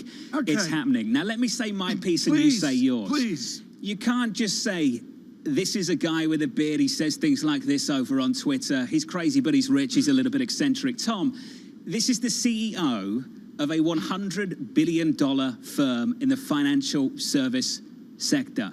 To hear someone say something like that, can you imagine if James Gorman or Jane Fraser said something like that, Tom, on the weekend? That would be the front page of the Financial Times without a doubt. And I give great credit to Brian Moynihan, who's maybe the best spinner of this. These people don't want to do economics. Everybody else is out there doing it. What we're going to do through the week, folks, is talk to different opinions from economists about this inflation worry. And John, that's an overlay on earnings. John, my number for the day is 16% revenue growth so far. John Stolfus in an optimistic research note says it's not just about earnings, it's about revenues growing as well. Revenues up 16.1%. so far. We're going to build on the earnings story through the week. Please. Lisa, hyperinflation, whether it's the Weimar Republic or Zimbabwe, what underpins that is a lot of faith in the currency, a loss of faith in the currency. Have we got a CEO of an American financial firm turning around and questioning the faith in America's currency. I think this is totally ridiculous. This is the CEO of a company who also really likes Bitcoin, right? I mean, this is one of the big bets that's underpinning the crypto asset. And I do wonder how much this really underscores a belief that's growing in the mainstream that has been one of the big drivers of the crypto complex entirely, John. I mean, you have to wonder, what is his interest in doing this if he really is running a massive organization, a massive company? Why would he want people to believe this? So I think we know why. You named it. It's Bitcoin. Okay. But I just don't think we should allow statements like that just to pass, because it's Jack Dorsey, it's Elon Musk, and they say things like this, and it's okay. Lisa, it's not okay. It's ridiculous. The interesting thing to me is the markets aren't buying it, right? I mean, we are not seeing any belief in hyperinflation ever, even though you do have the likes of not just Jack Dorsey, but also Larry Summers coming out and saying the risk of inflation is more than ever before and really beating that drum. You do wonder why markets are as sanguine as they are despite all the bond losses and despite some of these prognostications. Clearly the market's not buying this, Tom, because this is a conversation that should belong in a circus. John, not on a program like this with any real seriousness, and that's the problem. Except it is serious because it's the CEO of Square, Tom. It's ridiculous. Okay, John Golub in the opening credits, John, with your Credit Suisse way out front like Ben Laidler, and John Golub making very clear there's no ambiguity here. As you go up amid good times, yes, you get some inflation issues. Yes, you get some interest rate worry, Fed worry, and that. But if those are the worries we have, Lori Calvasina, John, publishing moments ago, getting over the Tots loss to West Ham, Calvasina says earnings are, quote, good enough. When Square reports, Tom, at the start of November, if you're an analyst of Square, you should be on that call asking the C-suite, what are they seeing in the business that allows the CEO to go around talking about hyperinflation? What do they see in the business? And if they turn around and say, oh, it's just Jack's opinion, I'm sorry, but that's not good enough. I think if you're running a corporation in America, you have a responsibility not just to throw around words like hyperinflation, Tom. Let's get to the price action. Up 4 on the S&P, advancing about 1/10%. Into the bond market, yields up by a couple of basis points to 165.37. And crude TK, 84.39. There's a lift again, up 0.75%. Just did a gallon of gas here in America. It is higher. John, that's a legitimate worry. A legitimate worry for the politicians down in D.C., without a doubt, Lisa. Yeah, indeed. We're going to be hearing from some politicians today, certainly later this afternoon, President Biden. As far as the economic data, it's pretty light until the back half of the week. Today we get Dallas Fed manufacturing outlook for the month of October coming out at 10:30 a.m. I'm interested to see how much this actually gains, how much momentum the factory sector can gain given all of the supply chain disruptions. Some really great footage of all of those container ships just moored off the coast of Los Angeles over the weekend that I thought was fascinating. 3:40 p.m., CalSTR's Chief Investment Officer Christopher Ailman is joining Bloomberg Television. The reason why I think this is so fascinating is he oversees the investments for the second biggest U.S. public pension with $300 billion plus in assets. What do they do with bonds that are poised for the biggest loss going back to 2005, down more than 4% so far this year? But really, what do you do? How do you look at this? Is this the beginning of a longer-term trend, the end of a bond bull market, or is this just another pit stop on the way lower in yields? Is this a buying opportunity for a firm that needs to invest on behalf of retirees? This is really the main conundrum that I see for a lot of the investment world. And aftermarket, Facebook reporting third quarter earnings. Their stock is down more than 15% since the September 7th high. That is triple the likes of Apple and Alphabet, et cetera. The other big tech names have not gotten penalized as much as Facebook. How much is this the advertising issue that we saw with Snap? How much is this some other regulatory issues that continue to come up, John, as we hear about the drumbeat to their earnings today? Let's talk about this equity market and those earnings. Lisa, thank you. We can do that this morning with Ben Laidler, global market strategist at eToro. Ben, we won't ask you about the Jack Dorsey tweet. We'll start with the growth of these big tech firms in America. Ben, how big is it going to be this week? Hopefully pretty big. I mean, I think this is all about sort of top line growth, as you sort of touched on earlier. I think that is sort of overwhelming everything else. It's a reminder that I think these sort of growth fears that, the market's had over the last couple of months are basically unfounded. Revenues have been beating, and, just look, we had a PMI in the US, 57 last week. We had the biggest manufacturer in the world, China. Was it 28% export growth, last month? We've had better retail sales. I mean, I think there's every data point out there tells you that the sort of bearishness on growth, whether it's economic growth or earnings growth, is misplaced. And secondly, The other sort of hand-wringing is all that inflation pressure, and you're just not seeing it. This is going to be another quarter of all-time high margins, and basically the top-line growth is more than offsetting any pressure that some companies are seeing at the margin level. Ben, how do you adjust for the word stagflation? Mentally, how do you stay committed to a double-digit call on total return given stagflation gloom? I don't think you're going to see it. If anything, actually, I think markets may, have sort of over-discounted this a little bit, and that sort of sets us up for, positive catalyst, down the line. I mean, the market's been very quick to price out interest rate hikes by the Fed in the middle of next year. We'll see whether that actually happens or not. But the message from central banks that have hiked interest rates this year, and there've been actually quite a lot of them, is when they actually do hike, markets go up. There's a relief that they're dealing with inflation. There's a relief that they finally moved after we've discounted it. And I think that's what we're being set up for by the Fed, not only with interest rates, but also with tapering when it starts next month. And we've been talking about this sort of ad nauseum. I mean, let's just get on with it, get it out of the way. And I actually think the markets will move on from that. There's an issue, though, of inflation and whether this is something that the Fed or other central banks can actually address. And I think of the oil complex, the idea here that higher oil prices are being viewed as a Rorschach test. Either it represents higher demand because the world's reopening, or it represents people not getting their drills up to speed. How do you view this as we see crude climb to the highest since 2014? So I think the commodity rally, at least relative to inflation, is a bit of a red herring. I think we all underestimate how decommoditized economies have become over, in recent decades. I mean, manufacturing is 12% of US GDP right now. Direct impact on the inflation basket, 3-4%. So it's clearly not helpful in the sort of broader narrative, broader discussion we're having. There are inflation pressures everywhere, not just in the commodity space. But let's not overdo it. And again, I think markets are pricing some of this in, certainly on the Fed curve, and also in inflation sort of expectations. I think that's all well and good. But I think to go from there to sort of stagflation, I mean, back in the 70s, your sort of misery index of unemployment plus inflation was 22%? Yeah. Right now we're at 10. And if you believe the forecast, this is the peak, right? Who knows whether it is or not, but we're a very, very, very long way from stagflation. And I think that's a leap of faith that I don't think investors don't want to be making right now. John, this is what happens when you're as large as Ben Laidler and you get the market dead on 3 years in a row. You start drilling early in the morning just to get the East Wing built out. He's just upset someone in the building, hasn't he? It's like 5,000 square feet or something he's expanding out. Ben, I'm told we've got some audio issues. We've got to let you run. Great to catch up as always. Ben Laidler there of eToro. The big 5 tech firms reporting this week. Bloomberg Intelligence looking for 19% growth across the 5 of them, Tom. I did not know that. 19%. Where did you find that on the Bloomberg? From Bloomberg Intelligence, You're Tom. a font BI. of wisdom. BI, the font of wisdom, Tom. I just regurgitate what they've got to say. Some big numbers coming this week. Okay. Yeah, big, Is that all right? I'll go with it. But John, John, this is serious. Sure. iPhone sales. Anurag Rana with Bloomberg Intelligence weeks ago said, hey, stupid, they're up 6.5%. Somebody else came out, maybe it was Wedbush, Dan Ives, he said 10%. The answer is we don't know, given all the supply worry. You know what I think that, it'll be interesting to see. We're pretty familiar, Tom, with the demand side of the story. Lisa, it'd be interesting to see what happens with supply. So listening to the earlier show this morning with Francine Lacqua interviewing the ITV boss. Yeah. Big advertising business there over at ITV, a network, TV network in the UK. And Lisa saying that the car advertisers had pulled back. Why?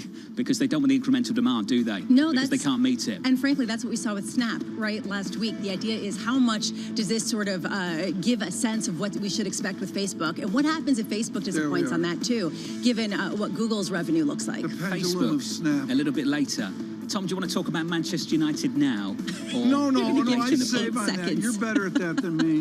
Just giving them a small window. Do that later, Tom. They lost by a field goal and safety.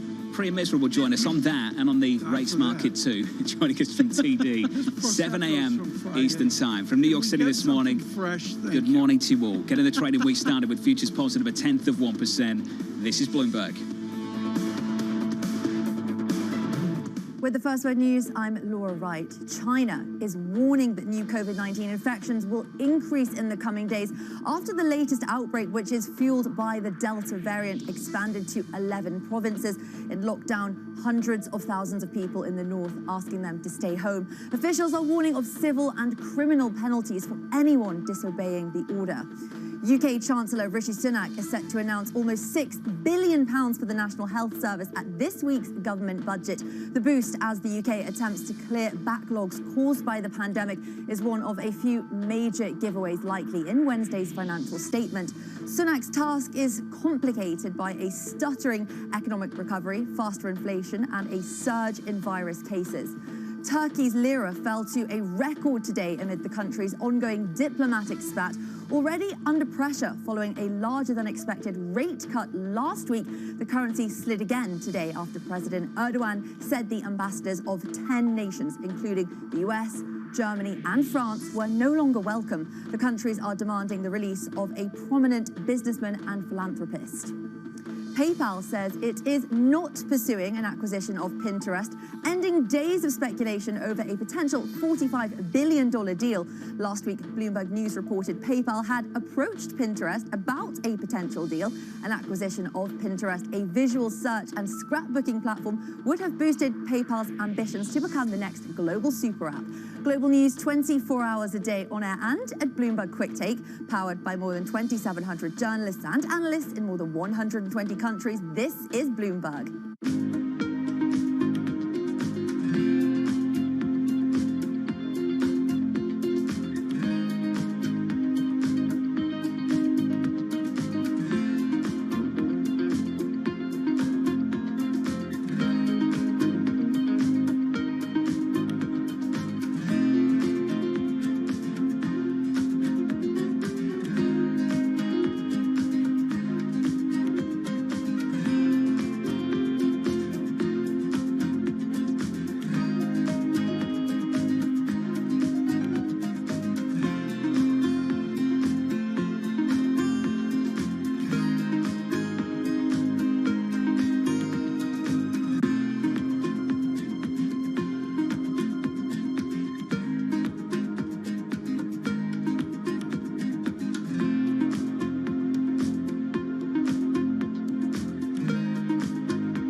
From New York City. We're in London, in Sydney, in San Francisco. 9 a.m. in Beijing and Shanghai. Good morning, everyone. Have a great evening. This is Bloomberg Daybreak with Lee. Balance of Power on Bloomberg Radio. Welcome to Daybreak Australia. This is Bloomberg Technology. And this is Bloomberg Green. To recap the headlines. You do not want to miss this story. Really good news on the jobless claims front. How are you thinking about those dynamics?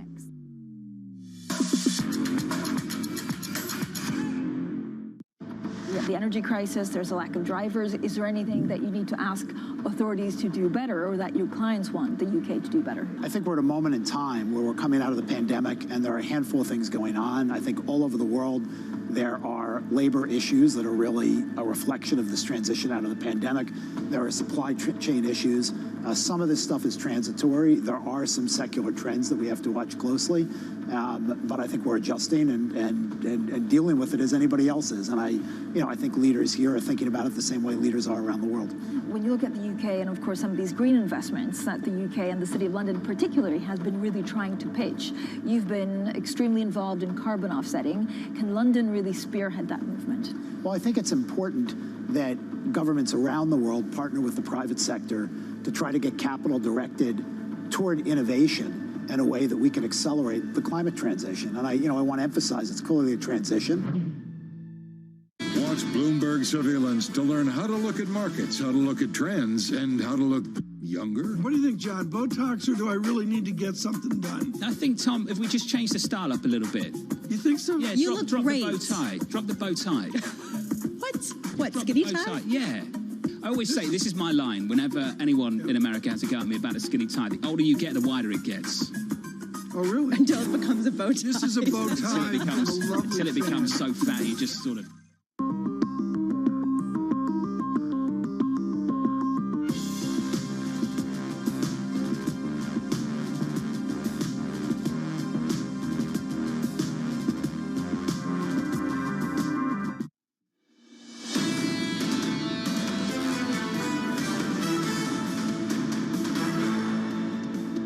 With 90% of the bill agreed to and written, we just have some of the last decisions to be made. We probably will have a wealth tax. I wouldn't call that a wealth tax, but it would help get at capital gains, which are an extraordinarily large part of the incomes of the wealthiest individuals. And right now, escape tax. How do you tax unrealized gains? House Speaker Nancy Pelosi, Treasury Secretary Janet Yellen, both on CNN over the weekend. From New York City this morning, good morning. Tom Keene, Lisa Abramovitz and Jonathan Ferro. Your equity market up 6 on the S&P, advancing a little more than 1/10%. Yields higher by a couple of basis points to 165.37. Crude positive 0.9%, 84.53. Tom, how do you tax unrealized gains? That's the conversation right now. Dead on. Greg Valliere kills it this morning with a list of reasons here, the desperation that we see in Washington. Emily Wilkins joins us right now with Bloomberg Government. Let's take an image, folks, of $110 million. It's a Monet. It's the only private haystack of the acclaimed Les Mules of the Monet series. And all you need to know is it's just what John Ferro just described. It's just simply a painting that, well, it's intangible, or maybe it's very tangible and you can't tax it at that. Emily Wilkins, how is Speaker Pelosi going to tax whoever owns this Monet? That is a great question, and that's something that Democrats are under a lot of pressure to figure out this week. Now that it seems like raising the corporate tax rate as well as raising various incomes are off the table, Democrats are scrambling to find other ways to make up for the revenue to pay for Joe Biden's social spending and tax plan. Because remember, as we're seeing inflation concerns go up today, Democrats are trying to make it very, very clear that whatever spending package they pass will be paid for. So this revenue stuff is incredibly critical to figure out. Explain the process of taxing X number of billionaires. There's this billionaire, that billionaire, there's John Ferro, the rest of them, I get it.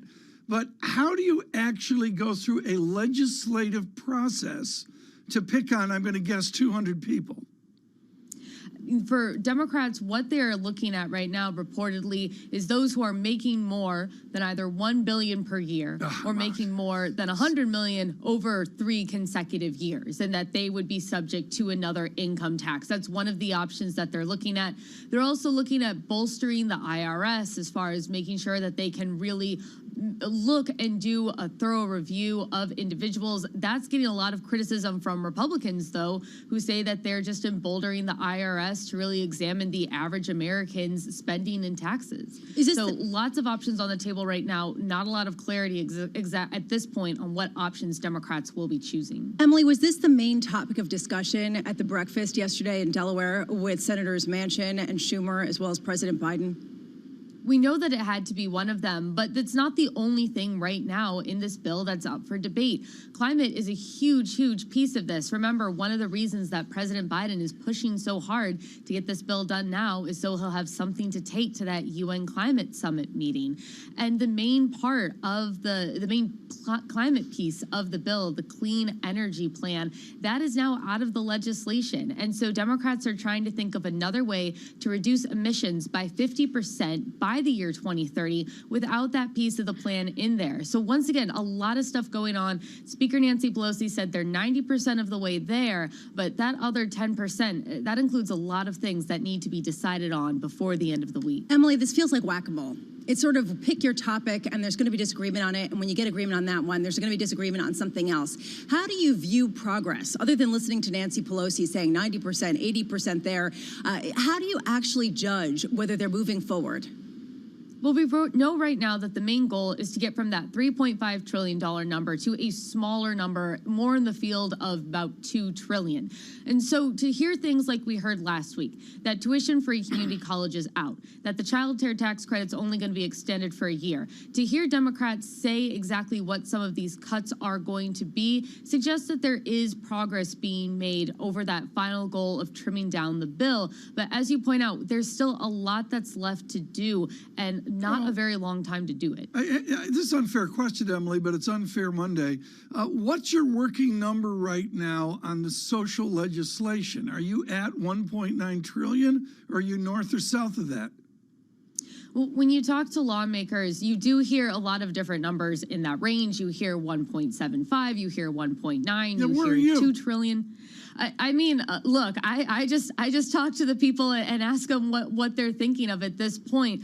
But I mean, it is going to be hard. I mean, you see how much people value various provisions in the bill, how difficult it is to do things like scale back on Medicare expansion, to reduce paid family leave from 12 weeks to 4 weeks. I mean, those decisions aren't even in stone, and we're already hearing people come out very strongly against them. And so it seems like the lower that Democrats go, the more they risk infuriating their base, which they're trying to boost through passing this legislation.